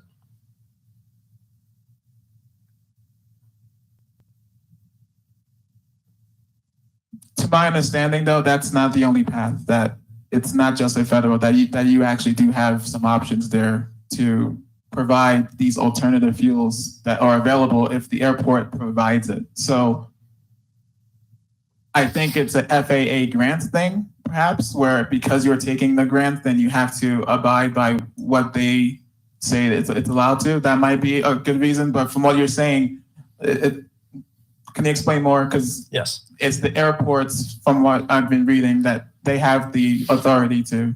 As an airport, we could buy an alternative fuel, store it in a tank, buy a truck, and service the aircraft. We've looked at that at Rocky Mountain Metro Airport. We have less than 20 aircraft that could use that approved fuel right now. And that's the point. The FAA hasn't said, here's an alternate fuel. All planes can use it. Only 3 engine types are allowed to use that fuel. Otherwise, you're creating a safety issue. So no pilot is knowingly going to put fuel into his plane. That's going to cause a safety issue. So I could buy the tank, the fuel, the truck, and I'd waste a lot of money and support about 15 or 20 aircraft. The way to move forward is to get those alternate fuels approved for the vast majority of those engines. Then it becomes a business decision. And I would absolutely, if it got to the point where we reached a point, I haven't done the study, but if that was something that we were getting closer, the airport would look at it and say, FBOs, our service centers, will you provide a tank of this no lead fuel for the aircraft that are allowed to use it? And if they say no, then I would absolutely look at it and say, the airport will do it. But right now, there's no business sense to do that. It just, that fuel would go bad because there's not enough usage. Have you advocated or initiated a air sample study in the area of surrounding the airport? No, I have not. Why not? I don't think it's my purview. That's the federal government's, that's CDPHE, that's other different agencies. I have no money for that, no budget for that, and wouldn't know what to do with the study if it came to me. So you haven't even inquired, you're not curious. I know you're getting to complaints. I'm curious, sure. But has Westminster done an air study? No, you haven't. Well, why not? Because there's costs, there's things. So when you look at operating an airport, you have to go and say, what makes sense? There's nothing I can do at this point. So even if I did that study, I have no budget for it, but even that study was completed, what are the results of it? At this point in time, nothing's going to change until we get the FAA to approve those. And those companies have been working on that for 20 years. And in this year alone, 3 engine types have been approved. So we think that's going to be a trend that accelerates very quickly. And so it could be a matter of, a year or 2 or 5 years where that fuel is now available for the vast majority of aircraft. So the reason why I ask is because if you did advocate to CDPHE, for example, to do an air sample study and they come back with the results, then wouldn't that be a good basis to send to the FAA and say, hey, we need this accelerator, we need something different? It gives you some more credence to your argument, right? There is, but there's 20,000 airports in America. What's one airport study going to do to change? That the process is ongoing. And so, it's a data point, and I won't deny that, but it's a point that doesn't accelerate anything. The FAA is working on it. These companies are working on it. The public health is working on it. The federal government's working on it. One more data point that on something that I'm an enterprise fund. I have to run my airport like a business. I don't have the funds to do that type of study. Okay, I'll just invite you to reimagine your perspective on lead in the community. I think it's important and it's affecting our residents. Speaking of studies, noise study. When was the last one? Will there be one? Can you commit to one in the next year? So there's never been one. And the reason there's never been one is during our master plan, they modeled our noise contours over our fleet mix. So that's part of that study that talks about operations and whether they will increase or decrease, shows what our noise contours are. And the FAA considers noise, even though a plane flies over and you hear it, technically that's noise. They use 65 DNL, that's day-night level. So if a section of F-18s from the military take off, that's extremely loud. But they model that over a 24-hour period. So they don't say, well, sorry, you busted that 65 DNL level. They model that out and they take our entire fleet mix. The FAA only funds, they're called Part 150 studies, if your contours are out over neighborhoods. Ours are not. Ours are within the airport boundaries. So the FAA is like, why would we fund something that doesn't meet our requirement to fund? And again, that's $500,000 to do that study. So I don't have that money. I would say, hey, let's get the round table together and they can pitch in and do it. But all these things cost money and they're extremely expensive. So if the FAA looks at it and says, we're not going to fund that because it doesn't meet our requirement, then I don't see doing it. And so I will not commit to doing it within a year. Didn't you say last week at a meeting that you said it's 500,000, but you said 90% would be paid by the FAA, That is correct. 10% split by CDOT in the airport? That's correct. If they would agree to pay for it. Again, they may look at it and go, we're not paying for that because it doesn't meet our requirement. The other thing is we have a 15-year CIP plan, and everything that we add to that takes away from further projects that we could do. So if I decided and I went to the FAA and say, this is so important to us, we want to move this up, even though it doesn't meet your requirements, they're going to say, okay, we're going to take that $500,000 or whatever money from another project and move it to a noise table. So for example, we had a taxiway that failed. That you can't have a taxiway that fails. It became unsafe. We were popping tires. That went from nowhere on our schedule to number one. It took 2 years for the FAA to fund it. They funded it half the first year, half the second year. What that did is pushed all the rest of our projects out. So now I have further degradation throughout the airport because I took 2 years to fix that thing. So a $500,000 study puts something back a year or 2 years, and I can't afford to do that. So you're saying you won't even try? I won't say I won't try, but I don't have the budget for it right now. Okay, well, sorry for beating you up there. It's all right. It's what I do. But to go back to my first point, I do think we need to be in this group, if nothing, just simply just to have a voice and to ask these kinds of questions. Thanks. Counselor, if I could just briefly talk about the Part 150. So this is something that we've touched upon at the Noise Roundtable. It's one of the topics for future meetings. It's on our work plan. We haven't had like the robust discussion about the Part 150. We've had some preliminary fact findings about whether a Part 150 would be the answer, and if we did a Part 150, what exactly that would deliver. And one of the things that typically comes from a Part 150 is there's, potentially additional mitigation that could be given to residents in terms of insulation and better windows and things to help, improve the quality of life for the people, for the homes that are in the surrounding neighborhood of the airport. There's also the potential for, continuous noise monitors to be, placed in the community so we can have real-time data. One of the challenges that we have just practically based on the way that the airport operates and the noise complaints that are coming in is that, as most of, I think you are all aware, most of the flight school traffic, it seems to be where people are generally upset with, the noise situation, the donuts, as we were talking about earlier. And the hours of operation when that is at its peak is generally in the morning from, say 7 o'clock in the morning to 11 o'clock. But because of the FAA's rules and the way that they use the 65 DNL threshold, they're looking at it over a 24-hour period. So it may be really loud and really annoying to all of us from 7 a.m. to 11 a.m. But then there's 20 hours of the day that are factored into the math where we won't rise to the level of that FAA 65 DNL because they're looking at a 24-hour period. And so my understanding, and this is, again, we're going to continue to explore this, and this is one of the things that I'd like the roundtable to focus its attention on, because we haven't actually made a decision whether to make a recommendation to the airport or not. I'd like us to have that discussion, and maybe the roundtable decides, we want to make a recommendation to RMMA to put in the ask to the FAA to fund a Part 150 study. And then at that point, the roundtable has taken action. We've moved it forward, and we'll see where that goes. But practically, I know that there are some hurdles as to whether or not that study will actually kind of bear fruit. And thank you for that. Just wanted to say thanks for that. I think that's the right approach, and it's inclusive of the community input as well. It's better than saying no, but definitely, I also like the idea of having big companies with less operations. I think Paul said that. I think that's a good idea as well as long-term. Thank you. Councilor Numela? I just had a real short question, and I just wanted to second. I do think that we should hop back in to the round table. I think it's worth it.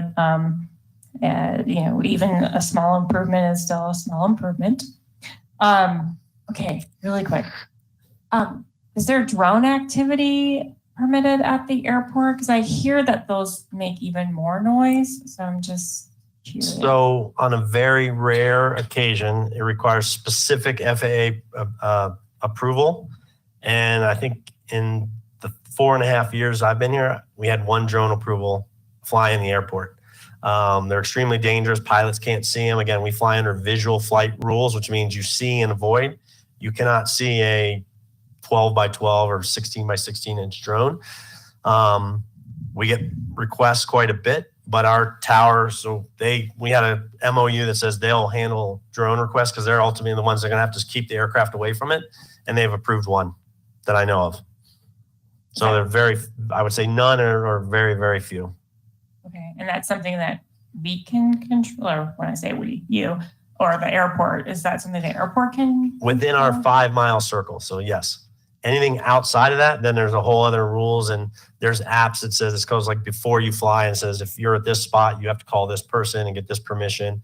But within 5 miles of the airport, yes, we control it. And that can go potentially in the master plan for the next. Probably, I'd have to look on again if that's discrimination. And again, we also don't allow balloons because of the risk to the balloon. So I would say that that's possible, but that's something that we would have to work with the tower and the FAA, but I would say, yes, that would probably be very easy. Now, caveat that with what they're talking about in the very near future is that, individual drone where you actually get in and fly a person. The FAA has just started putting out some data on that and some things on that, and that looks like it could be the next thing. That's my reaction. I'm not a big fan. So again, there may be a point where the FAA says those, I can't remember, multi-something mobile units where they just jump in a drone and fly somewhere. You have to allow that. That goes under the discrimination. But the standard drone that I think you're talking about today that you're flying off of your iPhone, well, I don't see that ever being allowed into the airspace. Okay, thank you. Councilor Emmons? Thank you. Thank you for presenting and being part of, I guess I was, what do you call it, backup quarterback on this group. And so I've been at these meetings trying to piece together for many sessions what we've come to today. And I'm still kind of I'll be honest, I'm still kind of on the fence as far as being in or being, I have 1 foot in, 1 foot out. This is kind of a rhetorical question. Can you convince me that FAA is easier to work with than the FRA? Because if that's the case, I'm apt to be out than in because it's a challenge. So the FAA is a monstrous beast. It really is. We have a fantastic working relationship with the Denver FSDO, Flight Services Office, District Office. I believe whatever we do, we can massage and work through them. Ultimately, that stuff goes all the way up to the headquarters, so it's not a local jurisdiction that can make those decisions. But when we go to conferences, most airport directors are like, oh, we hate ours. They're such a, and we don't have that relationship at all. We think ours is very well-rounded. Our headquarters is in Seattle. We go up there annually and meet with those individuals. So it is still a huge bureaucratic monster, but I believe they're fair. I always use the reasonable sort of criteria. They are reasonable. And if you can have a government official and a government body being reasonable, then that's something we can work with. So I think that the answer is yes. Thank you. And then, I don't know if this is more towards the group or for you, Mr. Anslow, is what are the actionable items for the roundtable for us moving forward? And that kind of leads me into what Mark had said earlier tonight was that, so my ultimate question is what's the cost moving forward? And is there a timeline or expiration for, let's say we do accomplish the reducing a 5% or 10% noise reduction, do we dissolve, right? Because we've accomplished what we set out to do. So I need those parameters as far as how long do we feel like, is this a 10-year process? Is this a 5-year process? I know it's hard to set those deadlines for years or months, but how long are we looking out for this type of process? You want this one, Mark?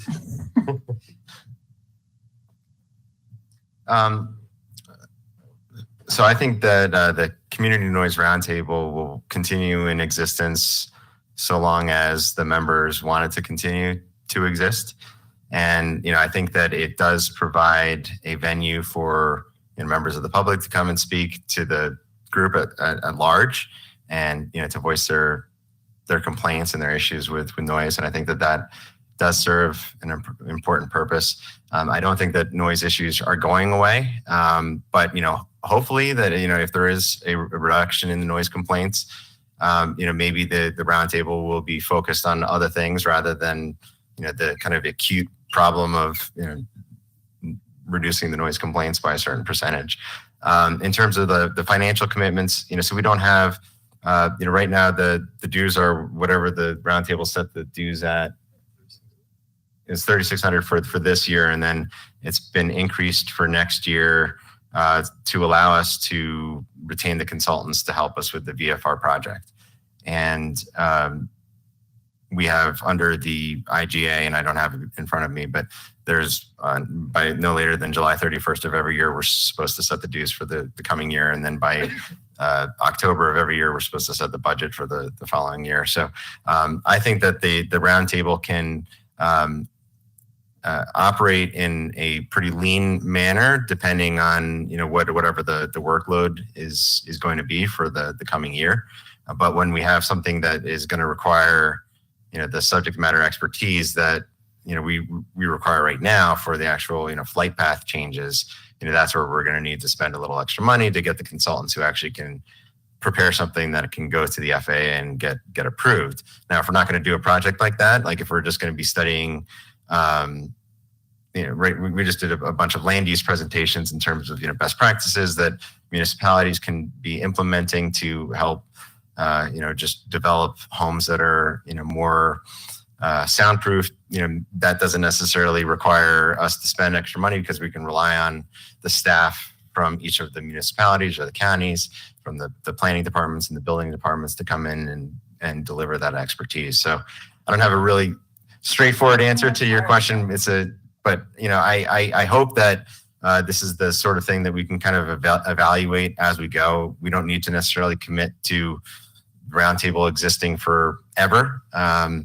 But I think practically we're going to have issues, and I think it's a good thing that the roundtable does exist, because otherwise, if we have, when Louisville and Superior retained the consultant that we did, we gave that to the airport, we gave that to the roundtable once the roundtable was put together, and some of the members of the roundtable, I think, understandably said, well, this consultant was hired by Louisville and Superior, so they obviously have Louisville and Superior's best interests at heart, and maybe they are advocating for certain things that may be to the disadvantage of other surrounding communities. And we just don't want to be in a situation like that, because this is a regional problem, and you squeeze the balloon, it's going to come out somewhere, right? And so I think that it's really important to have all of the impacted communities working together on a solution that works for all of us. I get concerned because if we do hit the 5 to 10% reduction, is that going to eventually target the less than 1% that's complaining? Will that really actually solve our problems here? I wish so much that we showed the video, the flight video that was shown in one of our sessions, because it is, and I did share it with my colleagues, but I wish it was shown tonight, because it is very eye-opening as far as the visually seeing the parameters of the in and out of flight. So that's something that if we can continue to promote and educate on, I'd be very for in doing that. And then this question, I'm sorry, I'm hopscotching here, but this question goes back to Mr. Anslow, and I'm just curious as far as what allowed for the heightened operation in the 1970s versus now, because you had mentioned, and you kind of alluded to it in one of your answers, that when you're looking at the ratio, you're looking at, is it low operation, high noise, and vice versa. I'm just curious as far as in the 1970s, what was that high operation ratio versus now that it's so much lower and that it wouldn't potentially ever meet that 1970s level? So the 70s were called the height and the heyday of GA aviation. Planes were cheap, fuel was cheap for a while. And so everybody, that was sort of the new hobby, and it just went gangbusters. So we had flight schools, then we had people owning their planes, people renting their planes. And so it was the vast majority of just that heyday of GA aviation flying. Again, we've never seen those numbers again. And if you look at other airports around the country, it kind of follows our sort of same ebbs and flows of operations. So I think that's where we're at. Okay. Let's see. That's all my questions for now. Thank you so much. Okay. Councilor Baker. Thank you. A couple more questions, Mr. Anslow. I'll be sure to give you lots of time. I would appreciate that. In your business plan, you have plans to expand the airport That's correct. with buildings on both the north side and the south side. How That's much noise is this going to add to the current level? So when you say noise, again, is it FAA noise or is it people can hear planes? Because people are going to hear, you add one plane to our airport, one landing, that's extra noise. Okay, people who can hear noise. Yes, noise is going to increase, but not according to the FAA. We're going to stay within our 65 DNL. And again, we as an airport, we as a county are really looking for maximum lease sizes, more jobs, less operation type development on that side of the airport, especially that on the north side, we're pretty much built out. We have just a few hangars that are going to be going in over the next year or two. Most of our, if not all of our development is going to be to the south. Okay. And is really, the regularly of the scheduled really commercial aviation allowed at your airport? Absolutely. As a matter of fact, if you go back to the presentation, the grant assurance not only says you shall not discriminate, but then the very last sentence says basically, especially against commercial air service, because we know that a lot of times when an airport brings in commercial service, there's an outcry. So there's specific wording in there that prohibits us from prohibiting that. Okay. And your runway at 185,000 pounds would basically serve an aircraft like an A of the 320, which is one of the really commercial workhorses of Frontier, right? Yes, so it would support A320s, A319s, 737, 737 MAXs, yes. Okay, so it could be a very major hub for really commercial aviation at some time in the future, even though it's not in your plan right now. That's correct. Okay, and if it did, and if the market took it that way, there's absolutely nothing any of us could do about it. I won't say there's absolutely nothing. I've had multiple discussions over the 4 years I've been here with commercial operators. One of the decisions that we made with the county's approval was to lease, and that lease should be signed here relatively shortly, is the 30-acre parcel right next to Pilatus for a developer to come in and build some world headquarters. I had airlines asking for that land, and because I had done the strategic business plan, I was able to say, this is in our highest and best use. Again, not to say that they couldn't come back later and say, we want to build over here or do that. But that strategic business plan was able to give me enough control where we as an airport staff working with Jefferson County commissioners said, we think this is the best route forward. Let's not build a terminal on the south side, at least in this location. Let's go with this other operator because we think it's going to be better for the community, better for the airport, better for our tenants, better for the surrounding area. Thank you. That's all my questions. Well, I had to search all my notes to find mine again. Green Knolls, it's no secret, is the subdivision that is on top of the airport runway. And that's where we're hearing about the lead. So the question for me is, can the city go on your property and do the lead testing of the ground? That's what they're asking, not the air. They're wanting to know about the ground. And, or can you do that? Will you do that? Can we do it together? We need that put to bed, one way or the other. And so who can do it is my question, legally. Because if it's your land, I don't know that we can go and take soil samples. And if we did, what can we do? Because we don't own the land. But I believe the people, I have been there and didn't realize where exactly that runway came, and was standing there when a plane came into land. I thought it was bad living on 108th and Sheridan Green and seeing the F-16s fire in their engine because they drive by so close. But that was worse. So I know what they're talking about, and it's real. I've seen it. I've lived it. I hear it. I saw it at National Night Out. They asked again, and we need an answer for them. Is there or isn't there? Because if there isn't, and we can do a soil sample, at least they know it isn't contaminated. So just to be clear, you want to come onto airport property and do soil samples on the airport or in Green Knolls? Probably needs to be both places because they are right there. So I think you said the word legally, and I think that's something I would have to check with our attorneys. I'd have to check with the FAA. What I would pledge to you, ma'am, and to all the council members, I would do everything in my power to say yes. But again, I have bosses, I have requirements, so they may say, nope, we're not going to do that, or may they say, absolutely. So we need to talk to the attorney that works for the airport, and then I need to talk to the FAA. But I think that's absolutely something that I would support if they both gave me the thumbs up. I would ask that we split the cost because that's the kind of guy I am, but I think that's absolutely a fair question. Well, that is the main question I get from those residents. It isn't necessarily, I mean, I've lived with the noise for 43 years. I sort of liken it to, we've had railroad. I miss the railroad because now we have it's not no horns, quiet zones, because they do. And I don't know when I get up at night if it's 2, 4, or 6 because I haven't heard the train whistle.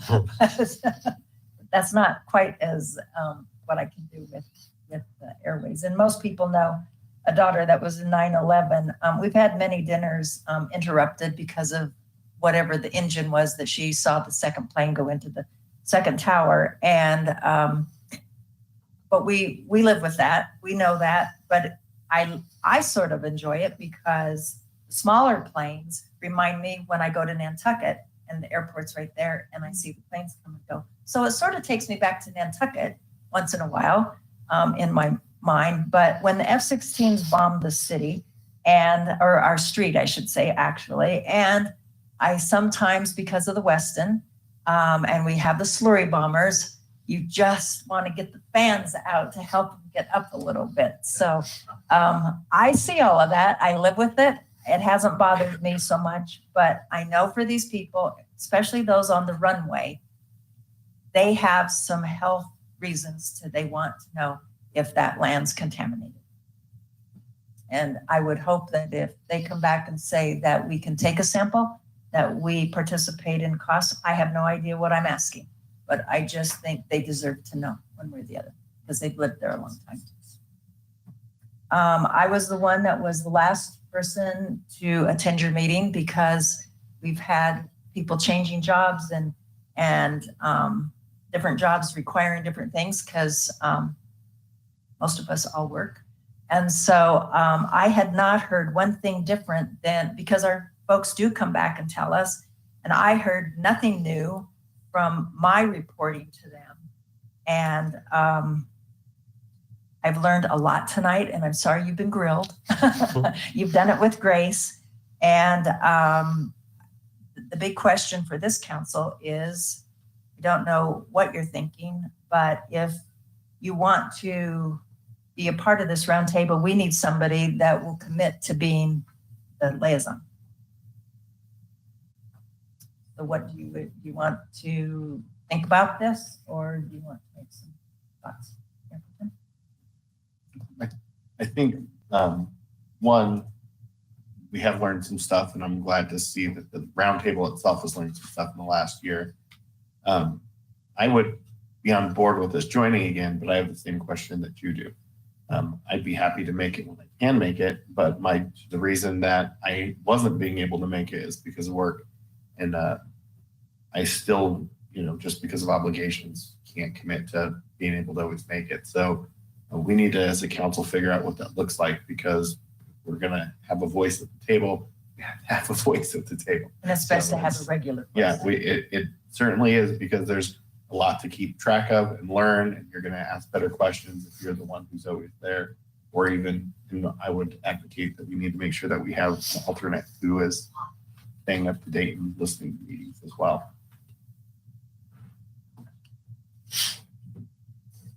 I see no other discussion, so I will take that as we will think and sleep on this. But thank you so much. And Commissioner Tharp, thanks for being here. Do you want to say any last words? No, thank you all very much. Thank you all for being here. Thanks. I would like to just, one last thing, extend that invitation for a tour. Again, we can do individuals, we can do it as a group. We have a bus that takes people around.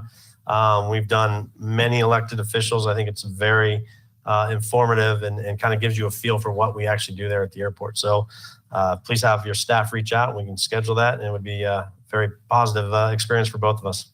Thank you. Thanks again for being here. We will now take a quick break and move into the other room and continue.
We are on.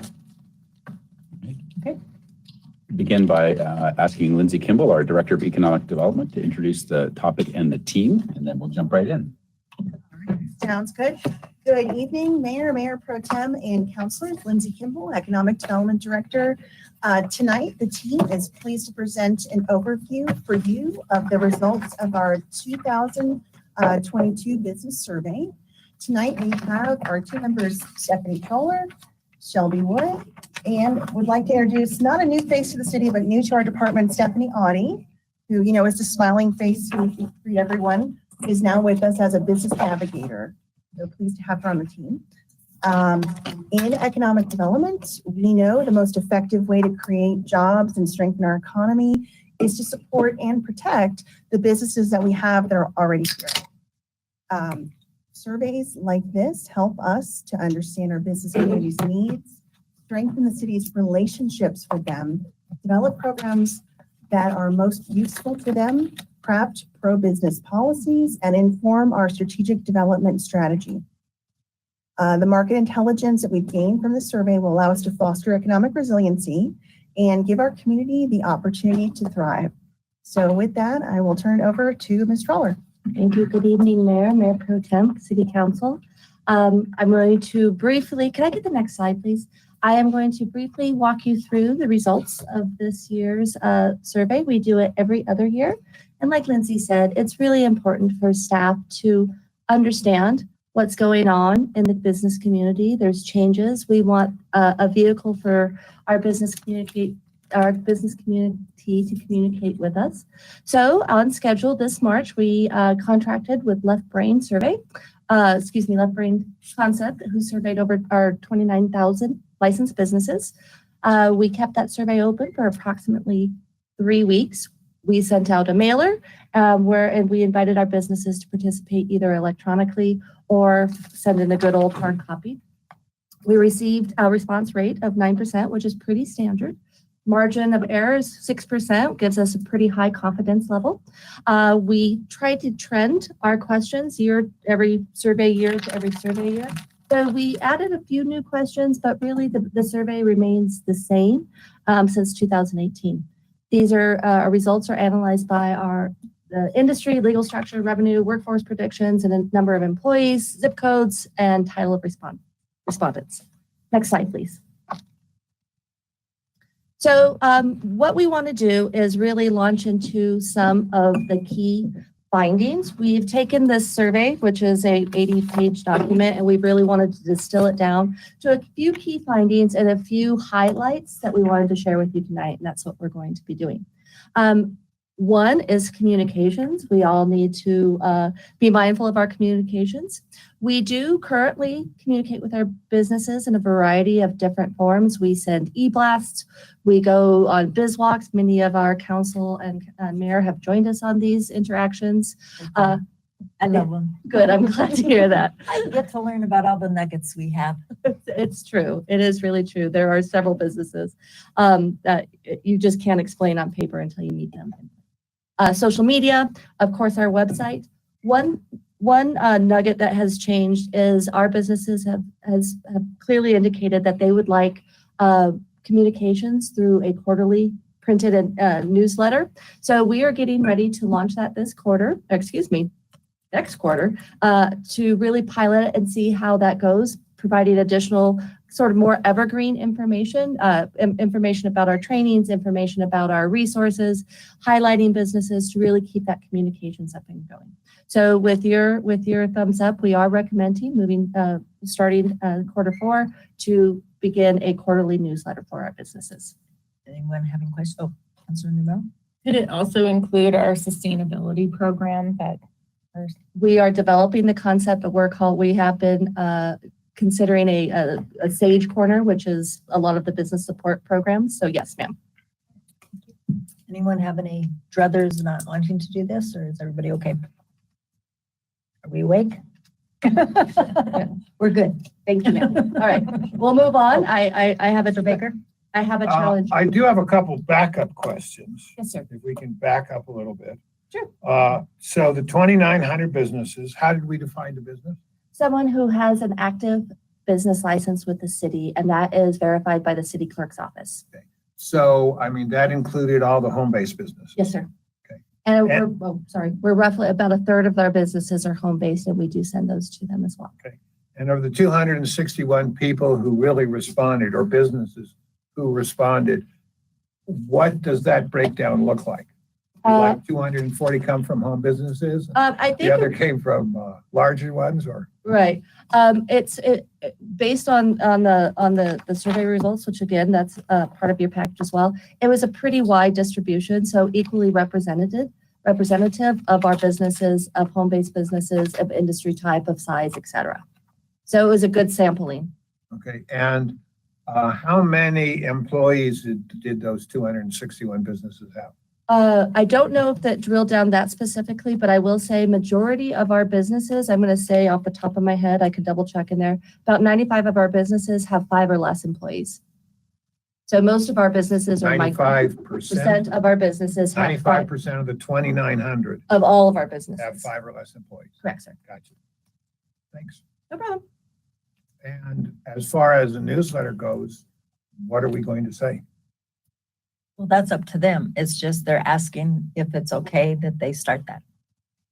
I'm happy to answer that question anyway. Like I said, we would like to put in some evergreen content, content that doesn't necessarily expire. So information on our grant businesses, business grants, information on our quarterly trainings, information on our SAGE program. We've also been, would like to highlight our industries.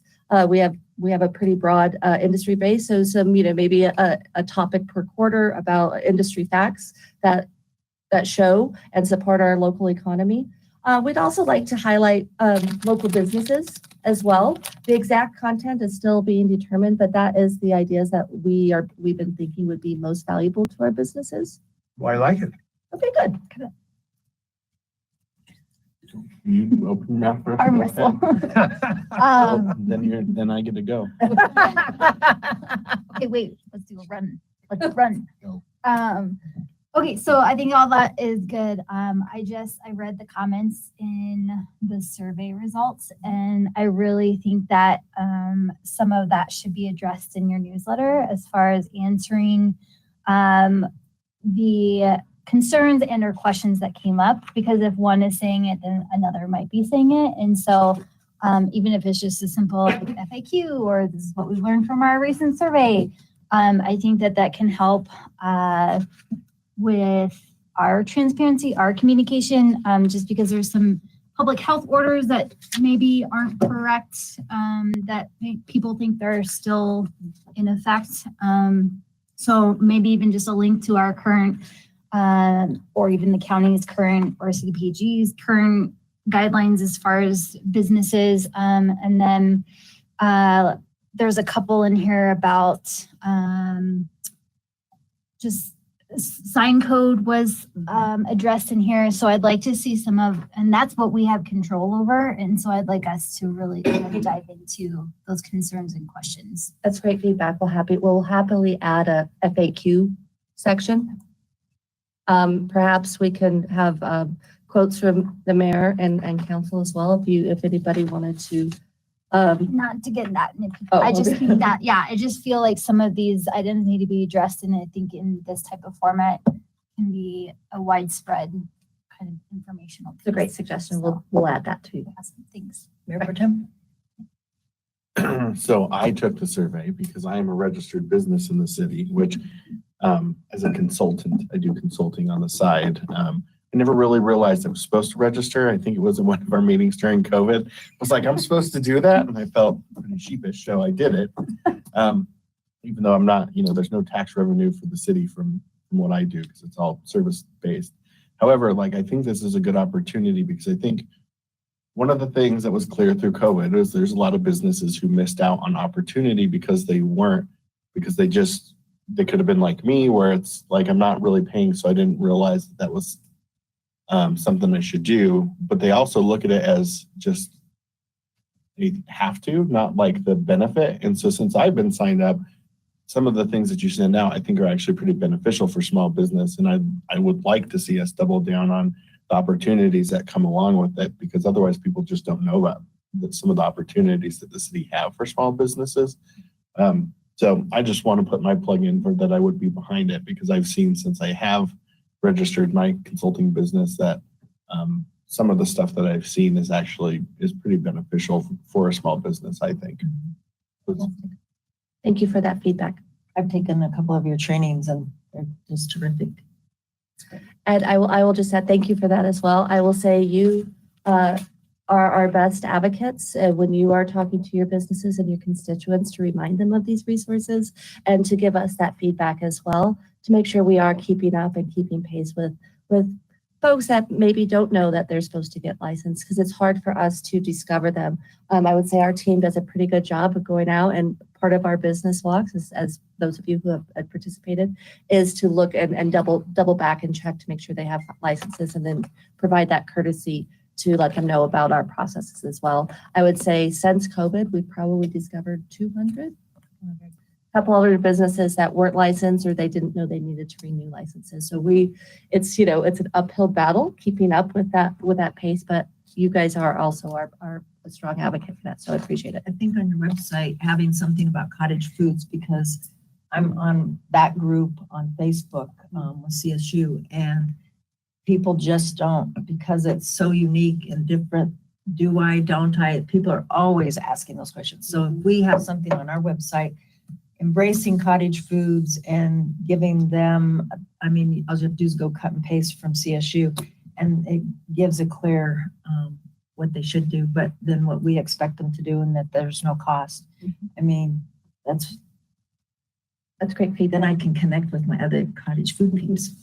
That's great feedback, Mayor. Thank you. All right, so one last comment on this and I'll move on. This is year to year. This is pretty typical response rate that we've seen in 2018 and 2020 as well. So if you don't mind, next slide, please. Quick question. Yes, sir. The 9% in-person visits, that implies they don't like it? No, that they do that was their preference, that they would like a face-to-face in-person visit. 9% said that they would like that, Correct. meaning they want the other ones more. Correct. But we love those. I know. I know. So what do you do? It's a conflict. I think, maybe we can look at it as that gap has already been fulfilled and they would like to see some more printed material. Glass half full. Love it. Thanks. All right. So we have heard anecdotally that our businesses appreciate being recognized by the city. And so we did ask this survey question, and 67% of the businesses responded that they would like to see an additional community spirit award. So with that recommendation, because we already offer a sustainability award through our sustainability office, that we are going to recommend adding a community spirit award to this year's legacy award. I'm going to turn this over to Shelby Wood, who has put together, we're ready to roll this out as soon as this week, if you are in support of adding this to our existing legacy award. And I'm going to let Shelby explain what we're thinking behind that. Thank you. Good evening. This award is an opportunity to recognize businesses for their outstanding community spirit in supporting events, programs, or initiatives that benefit the city of Westminster and its residents. As Stephanie mentioned, we are looking to open nominations this week, and they would be open through Monday, September 12th. This is an opportunity for businesses and residents to participate. We want to hear from the residents, what they're seeing when they're out and about engaging with our business community, and an opportunity for businesses to either nominate each other or to self-nominate. We are going to be marketing this across all ED and city channels. So that includes newsletters, website, social media, etc. And the nomination form is going to live on the Economic Development website. And the responses are going to be collected through a short SurveyMonkey link on there. Regarding the rating process, we do have an interdepartmental committee that's going to vote on the submissions. But in case we come up with the inability to make a decision or we come up with a tie, we were hoping to solicit the mayor and or city council to help staff make a decision on who our winner is going to be for this year. And as a whole, in adding these categories, we really just want to look at an opportunity to have a fun, lighthearted celebration and to really focus on recognizing our businesses that are making an impact in our community. Question? When I read this, I thought, well, number one, it's the Legacy Foundation. So whatever they want to do.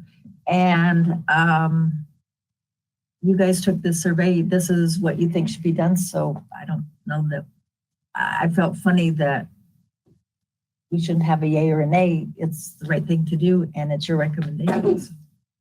But I'll let others speak. But Mayor, if I may, this is not the legacy foundation. It's the legacy, the timeline awards that we used to do, 40 years, 35 years. Oh, Yeah. okay. Got them mixed up. So It's a common mistake. I like using that word around legacy. I have no problems with it. Yeah. I hear nobody saying. What are we considering as the requirements for nomination? I know I've Relatively already high got level. somebody in mind to nominate. I know. Is it Home Depot?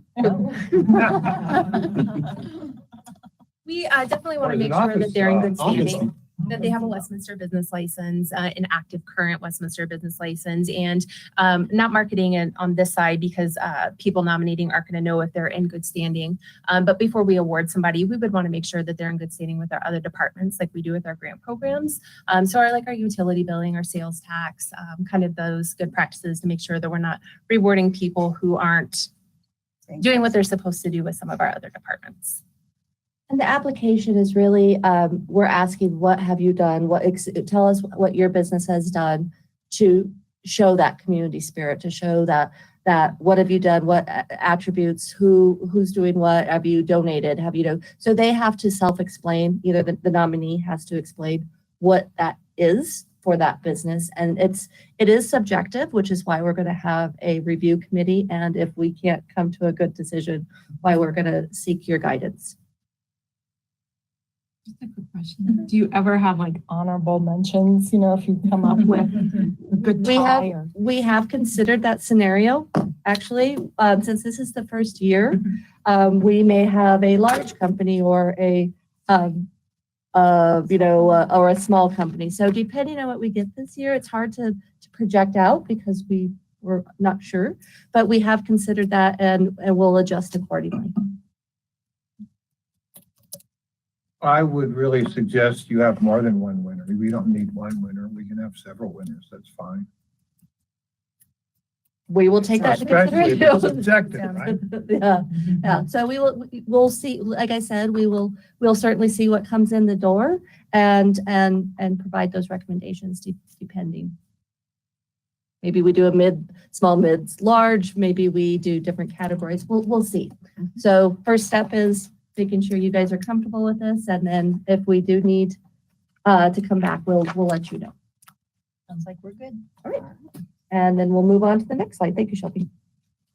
So this is the first year we've actually asked this question. Several years, we get anecdotal questions from the businesses as well. How do we stay connected to our city council? How do we get messages to our city council? So we thought it worthy of the question. And our recommendation, you can see the results there. They like the town hall meetings, combined events with the chamber. So definitely keep up with the Facebook live feeds, a combination of retention visits, both in person and virtual. So our recommendation is to keep doing what you've been doing and reaching out to the business community and making sure that staff and council have that continuous loop. So the town hall meetings are inclusive of residents as well. So I'm just curious, is there a thought to do just like a business town hall meeting? That would be at, I believe, city council's discretion. I think, I'll speak on behalf of our department. We'd be happy to support city council should you guys decide that you want to have one.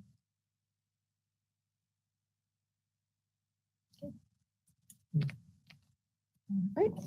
I see no more questions or comments. I'll move on. Councilor Seymour challenged me to 10 minutes, so I'm going to try to keep that going.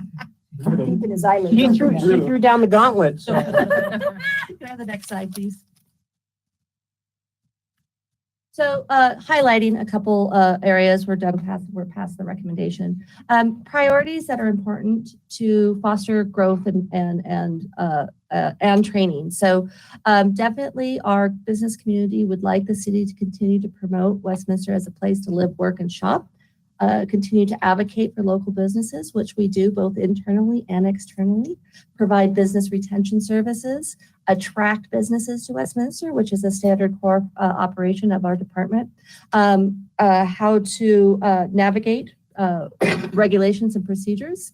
And that is, another highlight to Stephanie and Shelby, some more gunpowder to help businesses. There is no wrong door into the city, as you know, and we do work in close coordination with our counterparts in community development and public works. But we feel that, getting in front of some issues and helping businesses, give them kind of a concierge, a white glove experience is important for the retention of our businesses. So we will continue along with that. Financial incentives, which I think you guys are, as City Council is well aware, when we ask for an economic development agreement, et cetera, and grants. And again, providing sustainability practices in the city, also ranked highly. Next slide, please.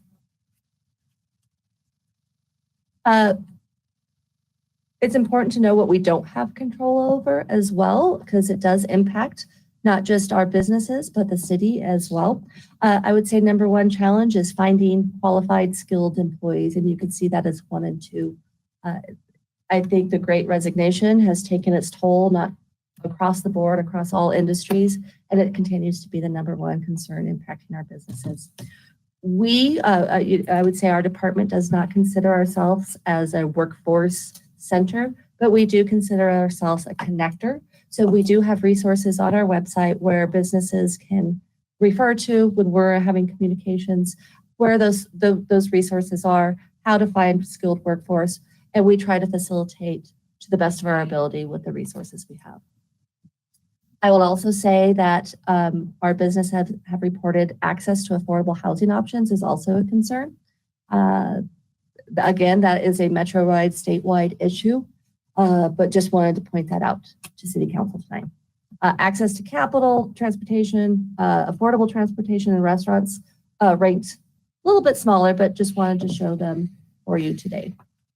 Next slide, please. Does it mean restaurants just nearby or what? Yes. You gotta have a place to eat and drink. It's tough I out know there. it. Thought we were doing pretty well with that. I think one of, when we're on business retention visits, we often hear employees don't have a place to go, close by place to go for lunch. They don't have a place to go hang out after work and hang out with their work friends. So it is a concern. It is for them to retain their workforce. I mean, off 108th, I've heard that since I've been involved. So I imagine that's probably one of the areas you still hear that. I'm sorry, say that one more time. Off 108th, you still hear that quite a bit from there as far as places to eat lunch, places to go after. Because I know that's many businesses have taken the additional expense of adding like a deli or a cafe on their first floor if they have a multi-floor office as well, which is an additional cost to keep those employees as well. being one of our bigger business parks, and it's kind of off at the edge of the city. There's not really a ton of opportunity of property. One little plot at the end of Countryside Drive that I think is commercial. When John Hall was there, I said, "You know, a Lodo with a rooftop looking at the mountains of the dog park." Dan. Thank you, sir. Appreciate the businesses. To highlight what the business is like, overall, they're very, they feel that the city is well run. There's a good quality of life. Location and access is a key critical decision in what they like about Westminster. Kind of goes down from there. I took kind of the top 10% and up. All in all, I would say the folks in Westminster are happy with city government, with their city services. If I could get the next slide, please. What is good people in Westminster mean? I would invite you to look at the open-ended questions too. I think it was kind of a summary of people, they're good, they like their neighbors, they like their fellow business, they like networking. Generally it's a subjective one, and we actually talked about that. We're like, I think this is what this means. And based on the comments, it's positive that, people enjoy working with the city, businesses enjoy their neighbors, they enjoy their interactions. no bad people. Apparently no bad people. Got it. I'm sure there are, but it did not raise to the top. So, and there's always room for improvement with all the things that the city offers the businesses. Kind of see a breakout in some of the top categories. And I just want to point out, these are pretty low in comparison, 2%, 3%. They would like to see better maintenance. They would like to see, abandoned structures. And I'm going to focus on the last kind of grouping right there, and that's training and marketing, training and classes for small businesses and promote small business in Westminster. We are trying our best. We think, the newsletter and continued trainings, we're going to help. We do, as City Council, help us promote these resources, and we are going to continue to provide communications on all of them. So I think with that, is that my last slide? I think that's my last slide. If I can have the next one, just to make sure. Next slide. This is questions. I just wanted to make sure that wasn't indeed my last slide. So with that, that's all we have to present to you tonight, and we're open and available for questions. I have a question. Okay, sir. Do you have a schedule of what and when, in terms of resources that we provide, like when you roll that out to businesses? Meaning in September, you focus on this set of resources, or do you just promote all resources all the time? Yes and no. So with some of our grants, they are timed. So we advertise those specific grants.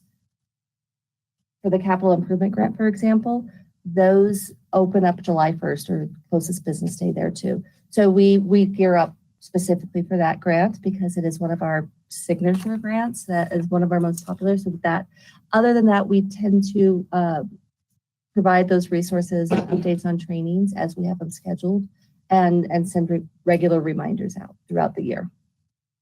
But we don't have like September is this month, no. But I will say coming soon is November is our Business Appreciation Month. And we do a lot of ramping up and reminders of our resources, recapping of some of our trainings, directing people to our website to find those trainings, directing businesses to our staff to continue that engagement and conversation as well. Okay. And Councilor, I would add as well that we try to remain nimble so that we can respond to topical issues. As Councilor Emmons was saying, things may come up, homeless issues, or we've worked with the clerk's office to roll out some trainings for the new sales tax program. So as topical issues come up, maybe, God forbid, if there was some kind of natural disaster, we would ramp up that preparedness initiatives if those seem to be of interest to the community. So just to let you know, we also do that on purpose so that we can remain nimble. Okay, so just speaking for myself, if you have something you do want to push out, let me know if you can. I'm sure let us all know, because it's helpful to know, okay, this is important.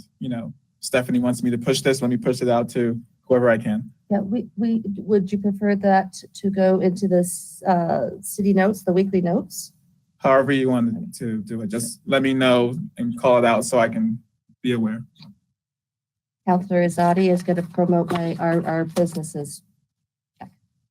Thank you, Councilor Azadi. How many times do people come into the city and say, I want to start a business?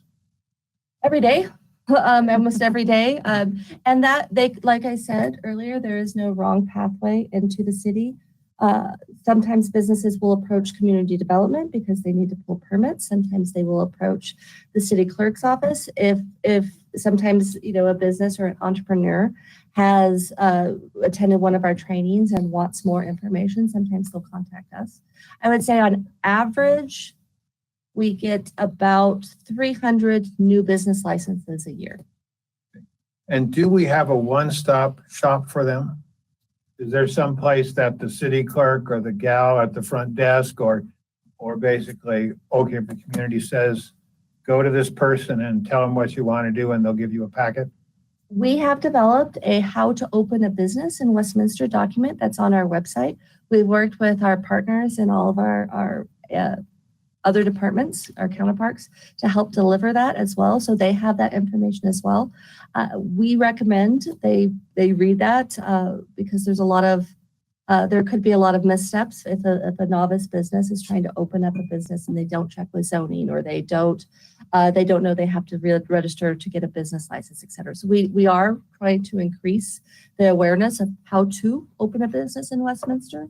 And again, we continue to push that out through social media, through trainings. New businesses don't always have the pathway, which is why we've ramped up our staff as well to provide additional assistance to get in front of some of those entrepreneurs and startups. So do we have, like a packet and a one source that we send the person to one source and we can just hand them this? Or we say, are you going to open a restaurant? And they say, yes. And then we have one saying, well, you got to tax zoning, you got to health department, it's got to have a grease trap. Yes, sir. You got to have a state license to pay, to basically take payroll deductions, blah, blah. And if say, I want to open up a tattoo parlor, we have a one page that says, can't do that. I wanted to hear that checklist. I will answer this. We have one for restaurants and all other businesses. We should allow that. So we have one specifically for restaurants because they do have different requirements as you. Oh, yeah, and it's a whole long list of requirements. It is. So And we you do. can be We the have one. greatest chef in the world, but if you don't know about withholding and the health department and all this other stuff. We focus on the steps that, here, like general steps, like here's everything you need to consider, license structure, that sort of thing. And then we have specific Westminster steps of what the city requires for a restaurant. And sir, a big piece of that as well is our partnership with the Small Business Development Center. That's a network that spans the whole United States, funded by the SBA. Just an amazing resource. They offer consistent training, and they have a series of classes at no cost that folks can sign up for if they want, beyond the great informational packet that we have.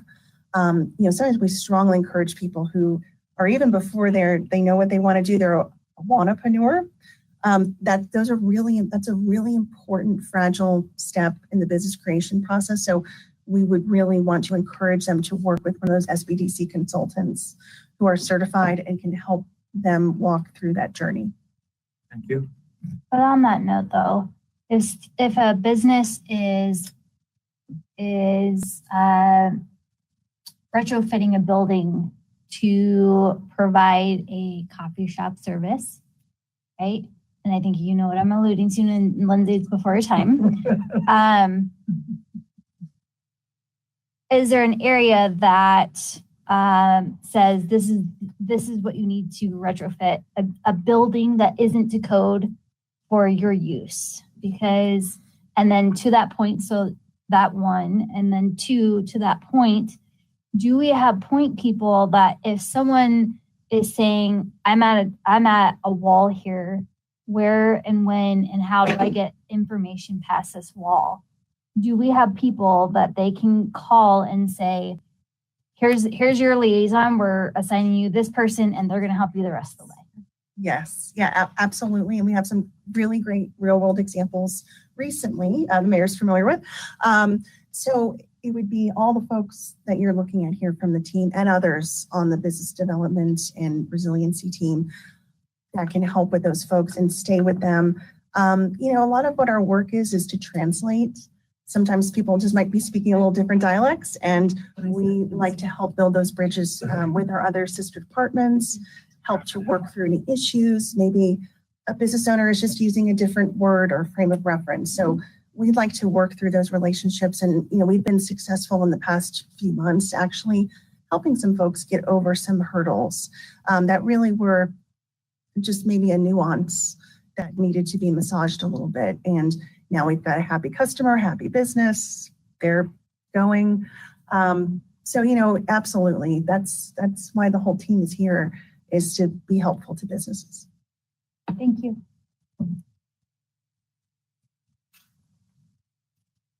I love the SBDC groups because I was accepted into one of the 6-week classes. I think it was 6 weeks. Leading Edge. Yeah, and what was good was we got into small groups. This is where the Zooms are good because you can get into your groups, you can come out, but we stayed in our small groups so you gain trust and talk to one another. And he grouped us. All of my group was single entrepreneur. We are it. We're the business. And so it was so good. But in case something came up, it was all videotaped, so we still got everything and we could catch up before the next week. And I hear more and more from businesses because most of the owners and people that might take the classes are working crazy hours and whatnot. So having that kind of thing that they can access at any time, even if it's midnight to 2 a.m., they have that opportunity to see that, because I know that class was like at 3 p.m. and I thought, well, gosh, really, who running a business could be doing that in a regular setting if they have customers and stuff. So all of that's been beautiful. Thank you. Very good. We do have a MOU, Memorandum of Understanding, with our local SBDC where they do provide training, and we actually provide scholarships to, I think it was Leading Edge that you went through. It was the one with Peter. The marketing group, yep. And the first one was canceled and my heart broke. But then when it came back, and it was after the election, so now I was elected and I'm going, oh, what the heck? I'm still a business owner. I'm going to go see it. So it was a great group of people. It was wonderful. That's good feedback. Thank you, Mayor. I'm happy to quote for you anytime. Thank you, Mayor. I appreciate that. So with that, that's our time. I hope I met Councilor Seymour's challenge. I'm still calculating. What was at stake? A power bar. Thank you so Mayor. much. Thank you. Thank you, Council. Thanks, Shelby. Really not the worst buddies ever. Pause. It's like Nebraska. For me.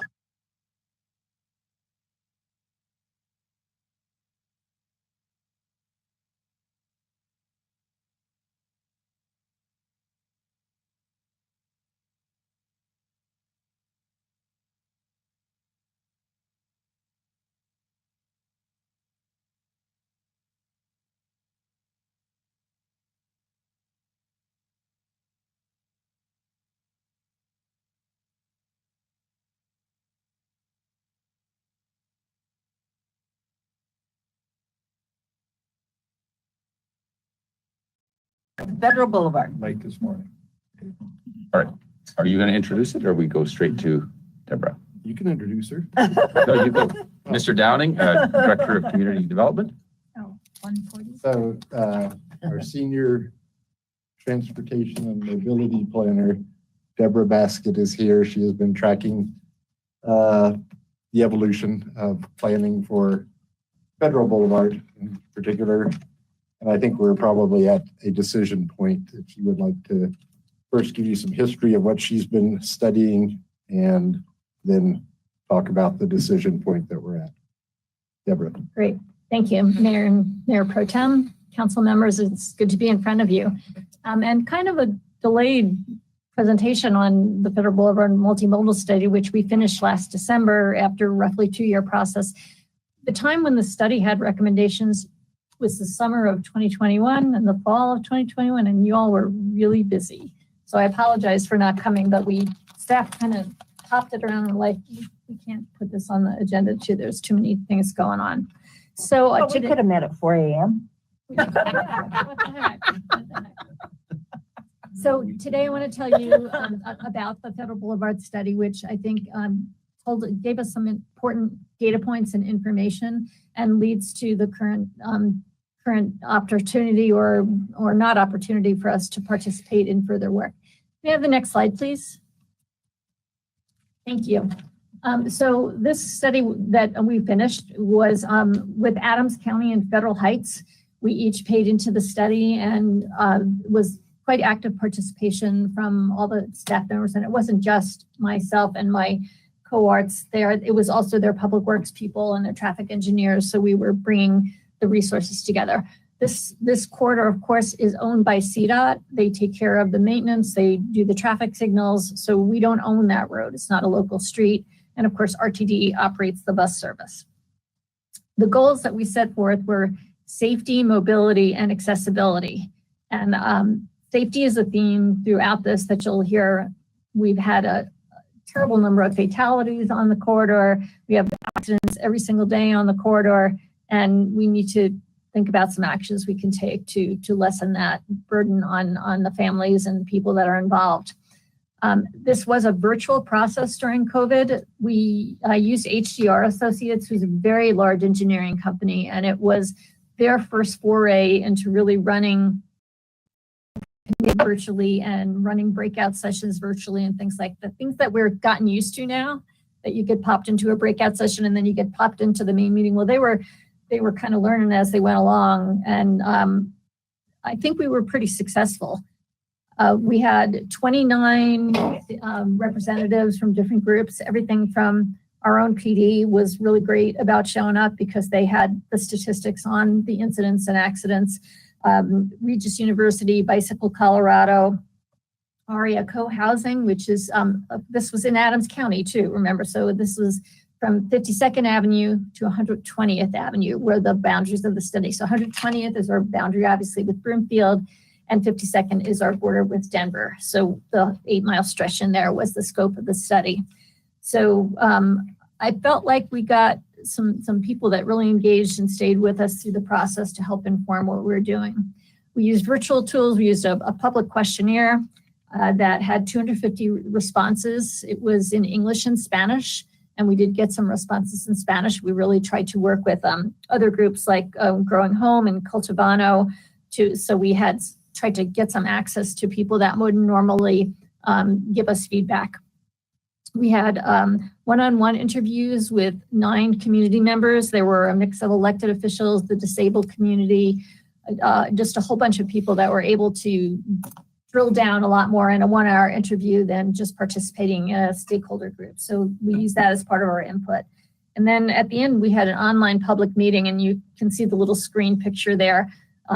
You were able to do this on your phone, your iPad, your computer, where you could say what you liked, what you didn't like, how you prioritize the things that were discussed in the study. We had 679 site visits. So again, I think if the next time I do this, I'll get even more because I'll understand how to use the virtual process, as will the consultants that are doing it. But I felt pretty good about being a COVID fledgling virtual process to get some input. Next slide, please. Thank you. So the community input, key takeaways, pedestrian safety. The lack of connected pedestrian facilities was one of the most significant concerns. That picture is so sad with the man in the wheelchair on the median of the highway where he's finding somehow it's easier for him to roll down the median than it is for him to roll down the sidewalk.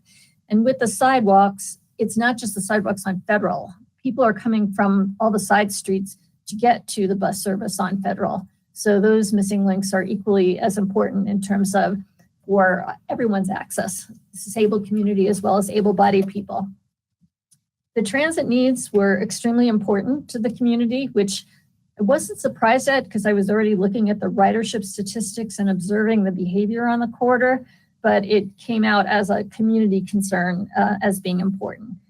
Congestion and speeding, and what people would say, well, I'm in a car and I'm tense about having pedestrians nearby, or this crazy person on a bicycle tried to cross and I'm driving 45 miles per hour and they're mid-block Stratford Lakes Drive. You know, what are these people thinking? So there's definitely a tension between the modes and the speeds that are on the highway, on the roadway. And placemaking. People want aesthetic enhancements. They want trees, they want art. You know, we see those as luxuries a lot of the time, but this was something that was brought up by the community. And the next slide, please. So in general, and it's hard to generalize, we broke the corridor down into zones, and then we looked at it block by block to come up with recommendations. But in general, large things that came forward for the recommended roadway cross-section were detached 10-foot wide sidewalks. And that may seem large, but that's because we really don't want bicycles on Federal Boulevard. We want bicycles on Lowell and other side streets. The 10-foot sidewalks then, instead of having a bike lane, allows you to have people walking and people riding for short distances at a time. The way we observe people using bicycles on Federal Boulevard is they were trying to get to something. They were trying to get to a shop. They were trying to get to a bus stop. So they're riding hopefully just a couple blocks on Federal and not trying to ride down that corridor because it's certainly not safe. Raised medians came out as a very important safety strategy. We had the fatality at 97th earlier this year that was caused by a head-on collision where there was a striped median and the person tried to pass and resulted in a fatality. So we know that that's something that it can reduce crashes by 20% to have raised medians rather than striped medians. So that's a strategy we're recommending. Turning movement and safety improvements, generally those can improve congestion. There's fine tuning you can do to the traffic signals. You can add more of the blinking yellow arrows, things like that, that use technology to get people moving through the corridor. Consistent lighting, and that was both for pedestrians and for motorists. Business access and transit, bat lanes. I'm going to talk to that specifically on another slide, but I know that's something that was of interest to several council members. And high quality transit stations. I do appreciate council support for the grant proposal I brought forward for the TIP, and it appears that will be funded. So we'll get a dozen or so improved bus stop locations along Federal in the short term. Again, assuming that other work may take place and it won't supersede or interfere with that. Next slide, please. Yes. Just one thing about what I'm looking at in that image and I didn't see in the recommendations, and I've lived along Federal for like the whole time I've been in Westminster, and it's the crossings. We don't have enough pedestrian crossing opportunities. Mm-hmm. And so those recommendations, like if you go back to that slide, Go back a slide, please.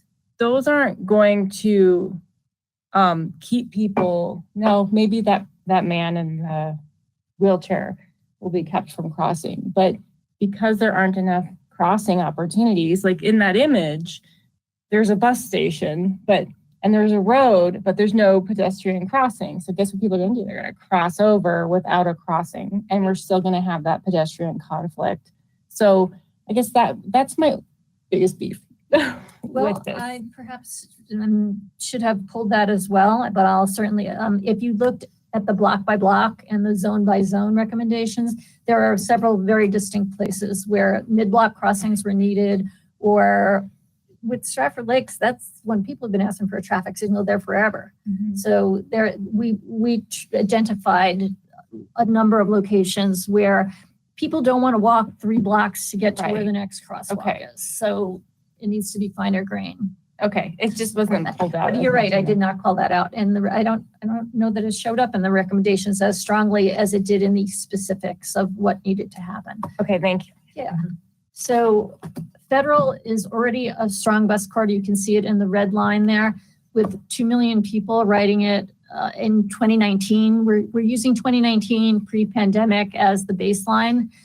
What was fascinating about Federal Boulevard's bus service throughout 31 during the pandemic is that it was a corridor that stayed strong in its bus ridership, which required RTD to do some unusual operations. They had limits on the number of people to board a bus. So it was not only masking, but they limited the number of people on a bus. So RTD was having to run 2 buses in order to pick up the number of people that were still taking the bus during COVID. So it tells us that this was a service population that was transit dependent, and that the service is very, very much needed by the community. Do you have the numbers for our section of Federal? Because I'm sure this is all. I think it's actually 1 million for our section of Federal 52nd to 120. 120th. That's correct. Okay. And how many buses was that today, roughly? Are there 20 people on a bus? I would have to do the math to back out daily boardings. I'm sorry, I didn't look that up, Councilman Baker, but I could get that information in the future. I can tell you the frequency of the buses from Englewood to Westminster Station is every 10 minutes. And then the frequency of the buses going north to Front Range Community College is only every hour. In RTD's new service plan that was just adopted by the board, they plan to do some changes where we'll keep the 10-minute frequency and then have 30-minute frequency going northbound whenever the resources are available for RTD to put the drivers back on the street. But this was a strong recommendation that came out of the work that RTD has been doing for the past year. May I have the next slide, please? So this is the sticky wicket that I'm going to kind of begin and end the presentation about. So what we learned in this study was that it would be feasible to take the right-hand lane in the cross sections of the road and make them for buses and right-turning vehicles. What that does is it provides for faster and more reliable bus service travel, and I'll give you some numbers to support that in a minute. It reduces crashes because you're moving the right-turning vehicles into the right-turning lane where it's clear that is the movement that the cars are making. They're turning right, or they shouldn't be in that lane. They should be in the 2-through lanes on the street. It reduces crashes because the buses are not trying to cross over either, and they're doing a predictable behavior. It uses the red striping and signage to direct drivers. We have a couple examples in the Denver metro area, but not many to look at yet. May I have the next slide, please? So a big concern is auto travel time. And what this study found is that auto travel time would be modestly impacted by the inclusion of bus and right turn only lanes. It would in fact result in so what you see in the first bar is the existing condition, and then the darker brown bar with 26 on the top of it is the built condition when built, or striped condition with the lane. It would create a 2-minute travel time delay for the length of the corridor for a person driving. So if right, excuse me. The entire corridor? No, our corridor, our part of the corridor from 120th to 52nd. So 2 minutes is real. I mean, when you're sitting at a traffic signal, it feels like a heck of a long time. But I'm going to show you the bus slide after this and try to show you the benefit of what this does for buses. So we've got northbound and southbound with roughly 2 minutes delay to general purpose traffic if we were to do these bus and right turn lanes. Next slide, please. So what this slide shows you is there is a really significant travel time savings for the buses. These buses are cruising along now. They're able to keep their speeds. They are able to pick up people, let people disembark. And there's a difference of 16 minutes. I mean, it's something that in the course of your day and in the course of your decision making on whether I should ride this bus or not, 13 minutes in the southbound direction and 16 minutes in the northbound direction of the peak of the day. Next slide, please. So this Butler Boulevard is bigger than Westminster, as you've already noted with a couple of the questions and re-ascertaining the scope of where this sits in terms of our piece of the puzzle. RTD did a regional BRT network feasibility study in 2020, and they looked at, I think, 26 corridors across the RTD district. And Federal rose to the top as one of the corridors that had the ridership and then the potential to return on investment for federal fundings for small starts is the category of funding that RTD would seek to do this. So RTD's study came up and said, this is one of the major corridors. City and County of Denver has been working away at their study. They're further ahead than us. They've done an alternatives analysis, and they have identified the sections where they could put a shoulder running BRT and sections where they can't do it's just too squished right at 32nd and Federal and near Spear. So they're running in the traffic with just signal improvements the best they can to keep the buses getting through that stretch. The Westminster Transportation and Mobility Plan, which you adopted last year, suggests that we should have near-term bus stop improvements. We should have a second left turn southbound on Federal to 84th, excuse me. So a second left turn on southbound Federal to 84th. It suggests that we should realign 88th. And these are things that we hope will happen through the Uplands development. They're things that they have committed to, as well as a mid-block crossing at Crown Point Academy at 86, which is where another fatality occurred not too long ago. So we're trying to work all the sides of this to get the private sector as well as whatever public sector work we do in partnership with CDOT and RTD to move the ball a little bit on this. Advancing Adams, some of you may be aware that Adams County just went through a similar process we did with their comp plan and with their transportation and mobility plan and with their parks plan. And they're singled out federal as one of 5 key corridors in Adams County that they wanted to focus on. And they show in their plan that they envision Federal Boulevard as a transit-rich, perhaps bus and transit lanes that I've been discussing. So they have forward momentum in that area. And then the last study, which is the subject of some current events today, which I appreciate Councilor Baker sent around to you all, is Dr. Cog is going to amend the 2050 Regional Transportation Plan next month. And Federal Boulevard was already in there as a BRT corridor, but it was in there in the staging to be completed by 2040. And now because of the air quality requirements that the state is facing, a bundle of different strategies and advancements are being proposed in the 2050 plan. And what it's proposing is that Federal Boulevard as a BRT corridor be completed by 2029. 2029, we're in 2022, 7 years away. So next slide, please. So Denver is leading the TIP application, and I keep saying TIP, I apologize for that. That's Transportation Improvement Plan, which is the funding, the fixed funding plan of the Denver Regional Council of Governments through which all communities apply for grant funding. So Denver is looking at putting together an application for the 18-mile corridor from 120th all the way to Englewood to do preliminary engineering, environmental analysis, final design, bonding, funding options, and get underway in 2023. They have come to staff, and I'm coming to you as the policymakers with a proposal that says, we sure like our partners to be a part of this financially. So Denver has budgeted $2.5 million. They've got that in their plan. They're suggesting $1 million would be reasonable from us, $1 million from RTD, $1 million from Adams County, small amount of money from Englewood and Federal Heights, who have shown they want to be partners in the work that happens on the roads in front of their communities. And then the chunk of the money would come from the TIP, from the CDOT allocated TIP funds for a $10 million total project. So when I discussed this with my boss and I said, what are we going to do? And he said, don't sugarcoat it. I want you to go to council and tell them dinner's asking this. The timing is that the call for TIP applications opens on August 22nd and closes in October.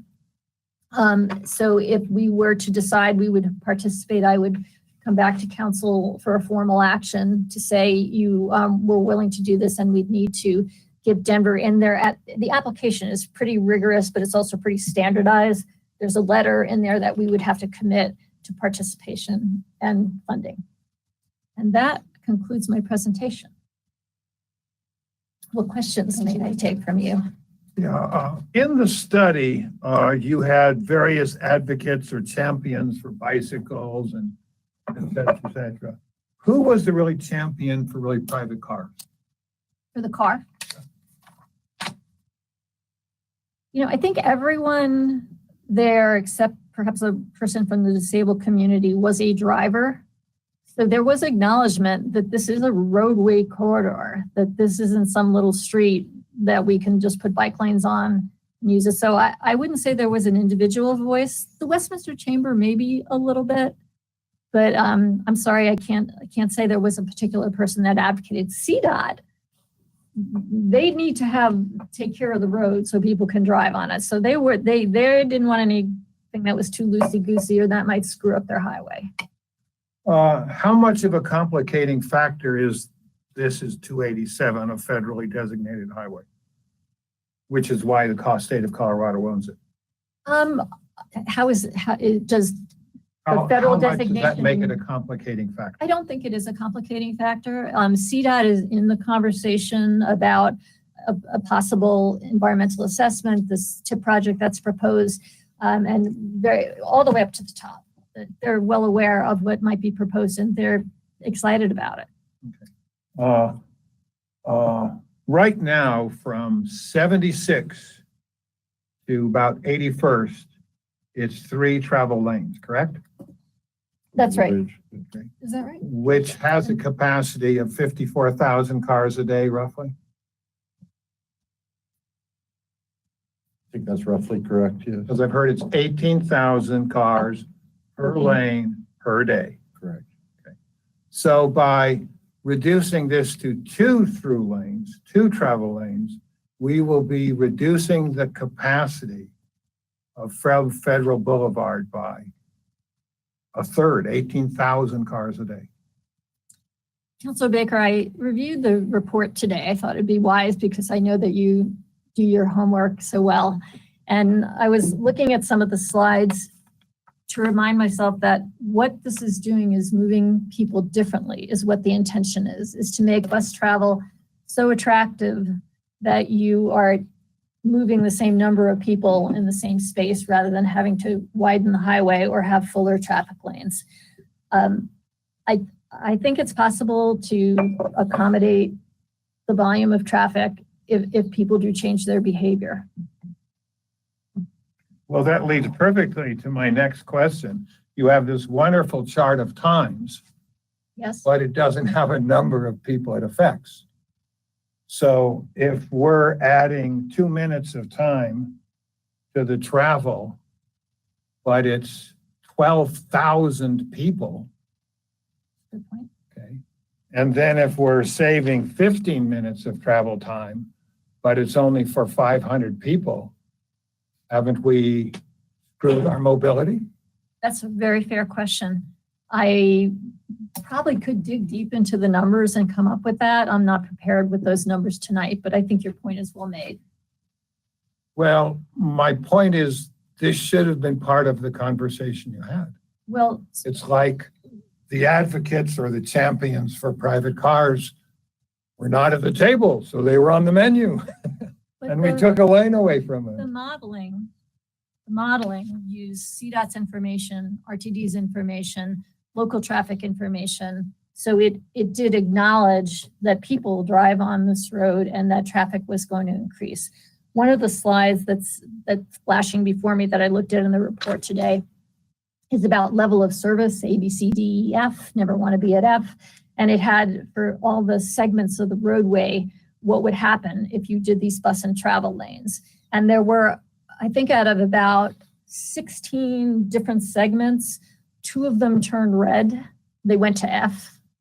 And of the 16, they went from poor to F, which I'm not sure how that could be mitigated. But when I looked at the color bars on that chart today reviewing the report, I thought to myself, it's really pretty freaking amazing that there's only 2 slots out of 16 that are being pushed down to a level of service F. So I want to tell you the numbers accommodated the projected vehicles and the current vehicles. I just cannot tell you what those numbers are right this minute. I remember when we talked about the uplands and we talked about Federal Boulevard, which between 84th and 88th is only 2 travel lanes in each direction. A Right. capacity of 36,000 cars a day, which is currently running at 42,000 cars a day. And Upland's going to pour 25,000 trips, not on Federal, but, and it's my opinion that most of these trips do not go from 120th to 52nd. They're short trips for I think, segments. well, no, I think that trips coming out of 88th and 84th are going to go down to US 36. And right now there's 3 lanes all the way up to 81st on Federal. And really there seems to be enough shoulder to put 3 lanes all the way up to 84th. And so if we put 3 lanes all the way up to 88th, that would be a mitigation for all those cars currently existing and the future growth that we anticipate. But if we cut them down to 2 lanes, making the 3rd lane a right turn and bus turning lane, we've just exacerbated the problem. unless this is truly, the true intent here isn't safety, isn't mobility, but it's to force people out of private cars. I don't think there's malicious intent to force people out of I their didn't say it was cars. malicious. Okay, it I'm was sorry, intent. you didn't say that. I said that. Right. I said it was intent. Okay, And this might be very virtuous intent. I'm not going to put not put a qualifier on it, but it's purposeful. I can see that perspective, but I think that what this study was trying to do is figure out a feasible way to use the corridor without building more lanes and expanding the highway. And CDOT doesn't have a barrel of money to throw at this, and it's not CDOT's intention to widen the road, except in a couple places they're going to do turn lanes and things like that, where they're bucking up and they're saying this at 84th, you cannot accommodate all those left turns, so we're going to eat into Upland's property, take a chunk of our right of way and make another turn lane there. I don't think it's in the cards to say we're going to do widening. I think it's more what's curb to curb and what can you work with there. That's where I had a question today. How wide is it at 108th and Federal? And how wide is it at 84th or 86th? Have that in. We have the exact measurements, mayors. I think it ranges from 92 feet to 86 feet, Deborah.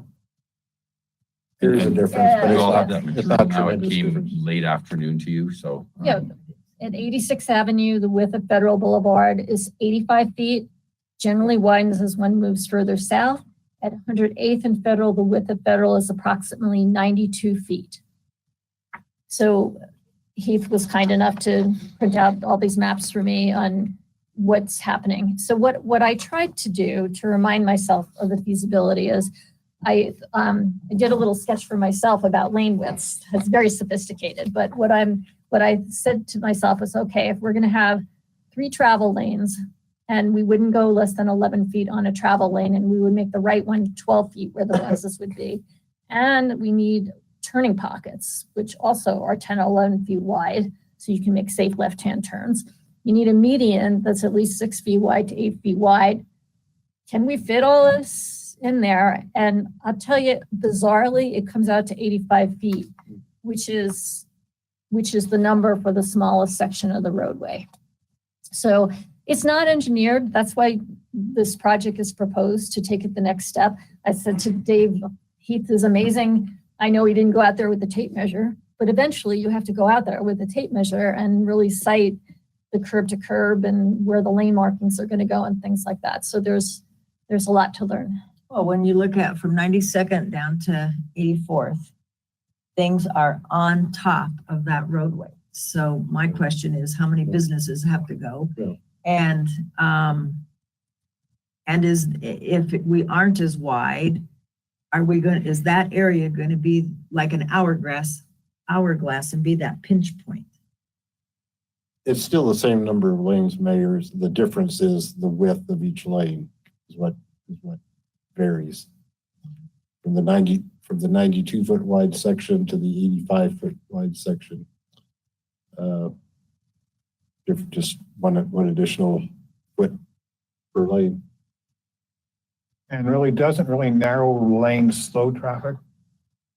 Yes, Correct. it can, Claustrophobic effect, yes, sir. which goes to one of the And- points about people's concern about the conflict and speed between humans traveling and vehicles traveling next to them. Okay.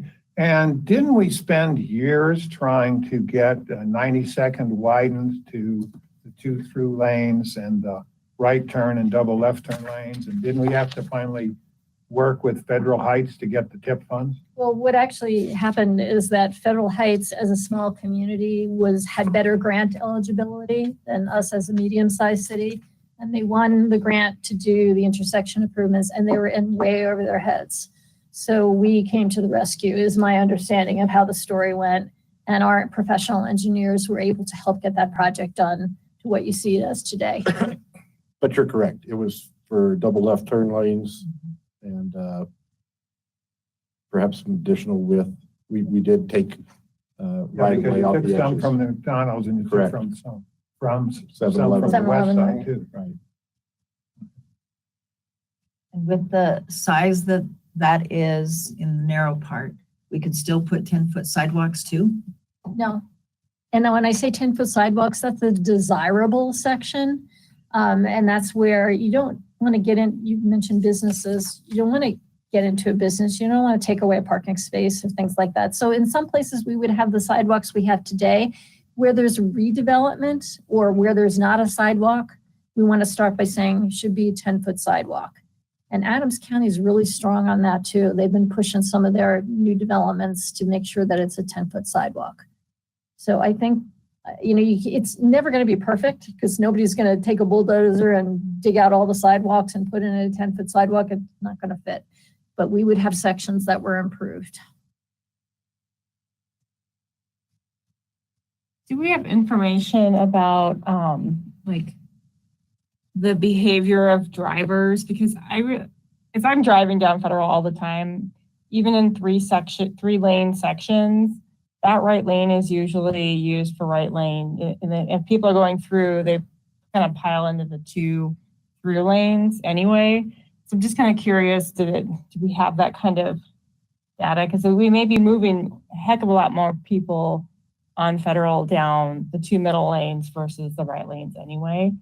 And if people are already using that right lane for right lane turning movements, are we really going to see that much of a difference? And I'm not a modeler. I think that's a great observation, Yeah. though. My personal experience is the right lanes on Federal are used by buses, right turning cars, and maybe a couple of blocks in advance, and a few people who want to buzz by someone in the middle lane. And I was going to mention that when Councilor Baker was talking about the theoretical capacity of lanes. I would argue that right-hand lane does not have a capacity of 18,000 because of those reasons, because of the buses and the right turning vehicles. So you're really not losing 18,000 vehicles per day on that one lane. But I can't quantify it for you.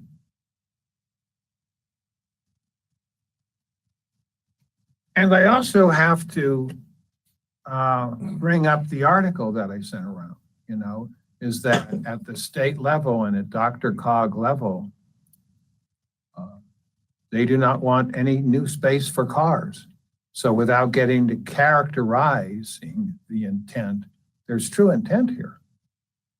So the article, I think, is a very helpful article for council can find the time to read it, by Nathaniel Monier with Colorado Public Radio. And he makes the point, his kickoff point to the article is big changes to not build C-470 or the I-25 central section. Those are pretty big policy / build changes that are being recommended to Dr. Cog. I-270 is still recommended for capacity improvements. I-25 is still North I-25, Floyd Hill. So it's not like the region is not recommending capacity in some places. They've just said, we're not going to win this battle at I-25 Central. We're going to have to just make safety improvements and figure out how to get a train through there, frankly, is what they're trying to figure out with the yards, the Burnham yards that are next to that section. So that's where the native part of what we belong to and the smart commute, we have the crash corridor that's at the end of 36 going north to 84th is the crash corridor. And CDOT says they are not adding any more anythings. And so we will have a pinch point, and they hate the name crash corridor. So I love it because it is a crash corridor. Listen to the radio, KOA, every morning. Go Huron because there's an accident. Go this. And if you go 36 and you need to go I-25 and you go in that loop to get to 25, there are so many car parts sitting there from the crashes. You could build a car. Oh, goodness. And there's no safe way to stop and pick up anything and clean it up. So it is a crash corridor. So that's what we're fighting on that end. So why would we want to basically reduce, the capacity of really Federal? Why would we want to do that? The overall capacity would not be reduced. You're talking about the vehicular capacity is what you're talking about. Right. I think that's Talking the, about and that's, theoretical car capacity. yeah, car capacity. And it's, again, to make transit more attractive, looking to the future. We're not going to have another lane in each direction on Federal, as the mayor just pointed out. So there's going to have to be something different in the future.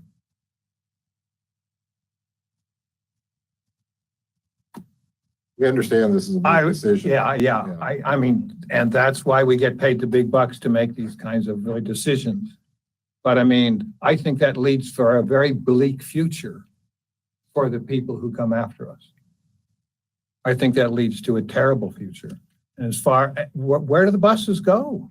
I mean, mass transit has always had the problem of first mile, last mile. Is how do the people get to the station, and then how do they get to their destination? That's not been solved.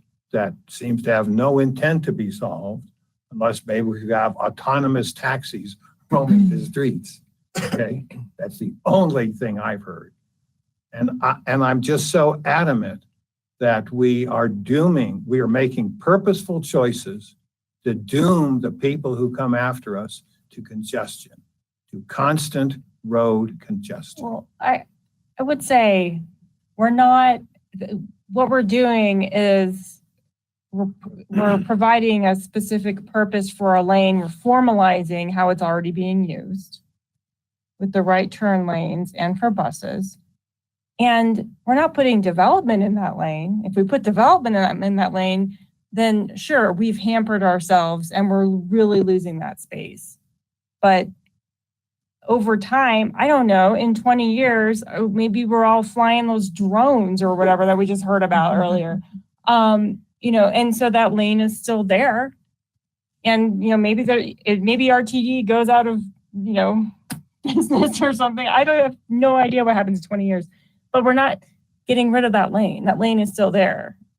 So what we're doing right now is finding a way to get more people to be able to ride the bus efficiently. There are a lot of people who ride the bus. We didn't have the numbers. We just had the I don't have it by the day. I had it by the year, the annual boardings of 1 million people in our stretch of the corridor. So it's a lot of people.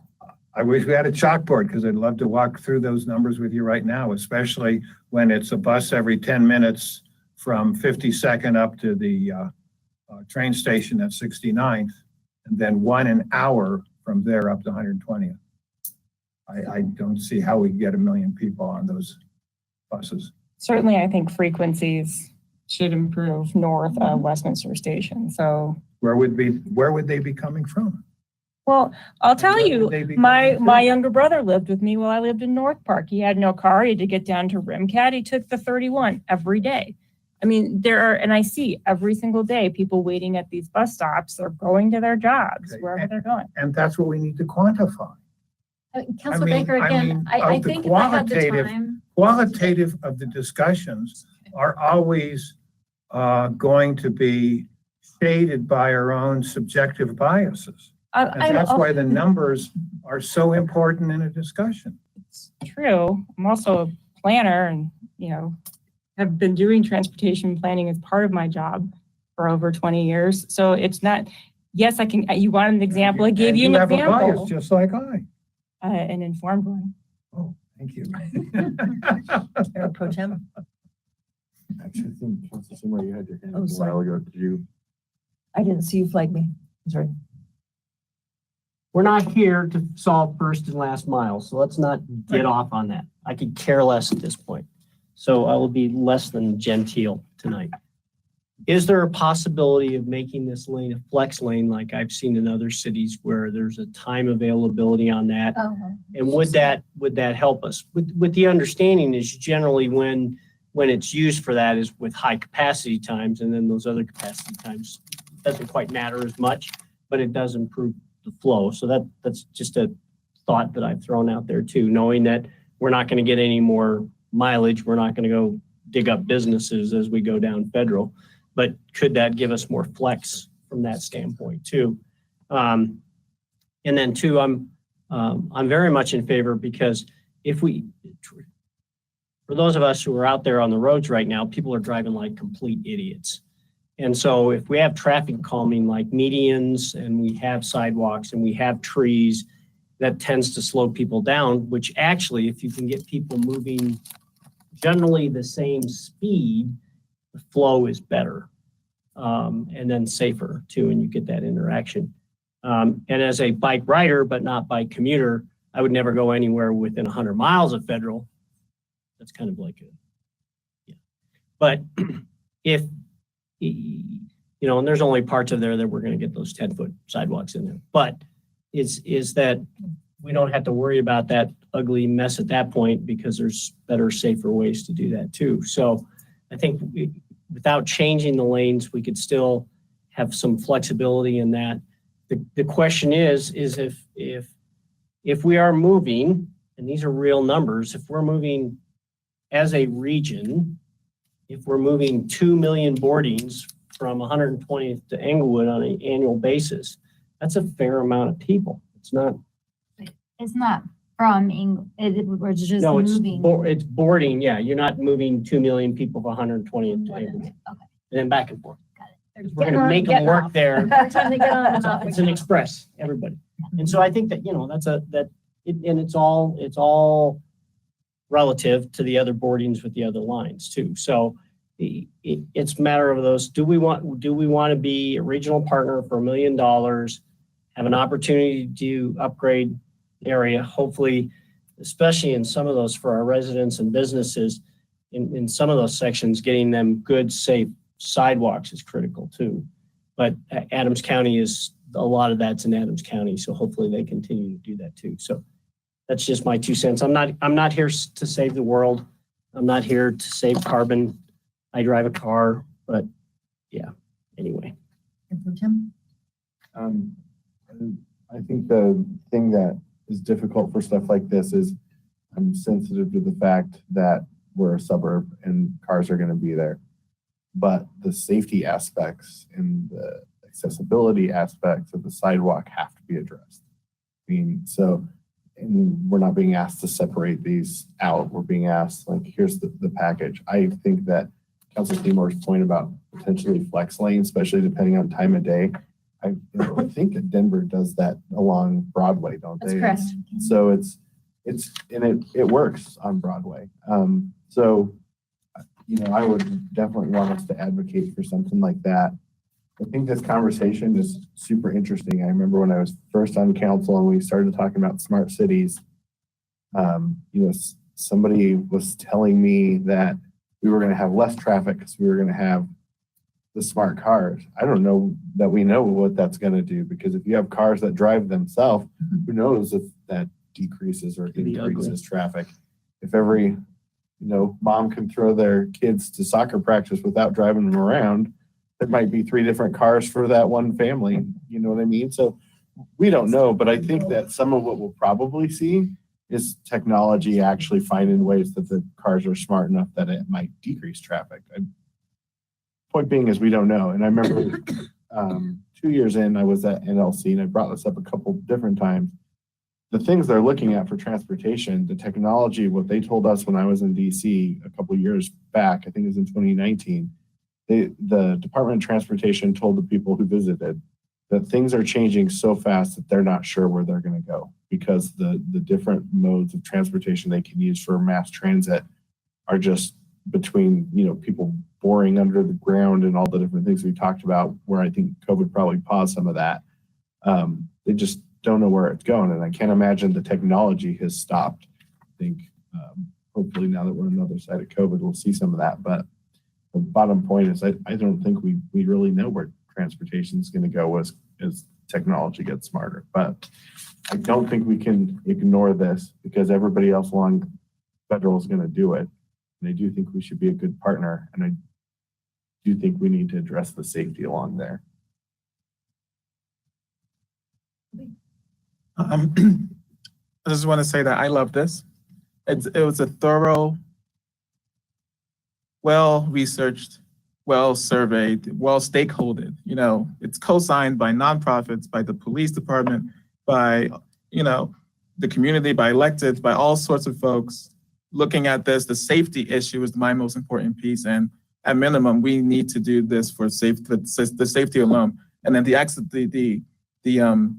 accessibility is just a minor that, yes, of course. But the mobility piece, to what folks have been talking about here, is, we're not losing the lane. We're making what we have more efficient. We're moving people more efficiently. And I think that's always great. And if we do save carbon, I'm all for that too. It's just a win-win all around. It's a no-brainer to me. So thanks for all the work that you've done on this. Guess I should talk, right? So I think you said no. That's why Dave's here. We get paid extra for that? Yeah. As my counsel. So, I mean, I was very vocal about this when we first saw this originally a couple months ago. And I think that it's hard for me because I think I'm so close to it that it doesn't quite make sense for us to participate, because in this study, I was anticipating not losing a lane, but gaining a lane. And this does not gain a lane so that you have two through, and it's a right means, from what I read, it's not a dedicated turn when you're turning right, which means that either way you're stopping when you're turning. Is that correct? I got lost. The intent is for the buses to always stop on the far side of an intersection. So the bus gets out of the way, and then you don't have a free right move depending on what the traffic is, but at intersections, are there going to be a dedicated right turn lane? Meaning Yes. they pull off of that. Oh, not in lane. addition. Not in They're addition. in that. That's a problem That because third it's a lane through is the third lane, right? It's a through lane where then you're stopping traffic, no matter what. Even if the intersection, the bus is stopping, which then backs up traffic in that intersection, right? Either way, because now if a person is trying to turn right, you're still stopping traffic, no matter what. These types of lanes, I think, work in city like Denver metro areas. We're a suburb, as we've discussed now. And so I have never seen this successfully work in a suburb like ours. Okay. And so this is hard for me to move forward with because not only are we losing a lane, but I have said consistently, and I was not for approving RTD's free month of service, because in order to get transportation to work, you need reliable service.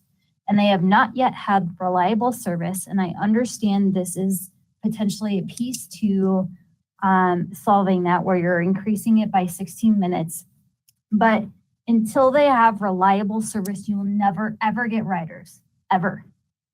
So you can put out hundreds of buses, but if they're not picking up at the time that they say that they're going to be there, no one's going to ride it. And that's a problem for me. And so that, and the convenience of it, yes, not getting into the details of the first mile, last mile, but that is also an issue for transportation. You can't discount for people getting to and from stops, because where are they going? How are they getting there? So this, I from the start was against it. If my colleagues want to move forward with it, then I can get on board with a 7-0 vote to support this, because our regional partners are participating in this. But I have very severe concerns with it. And this hasn't changed that. This presentation hasn't changed that. So I've heard a majority say they're ready to move forward or will move forward. So did you need anything I'll else? come back to you with an official action then. Thank you. It was a good presentation. I will read whatever was sent to us. I was at meetings prior to this meeting, and so anything that comes after 3:00, I don't see. It was after. I'm sorry about that, but Thank you all.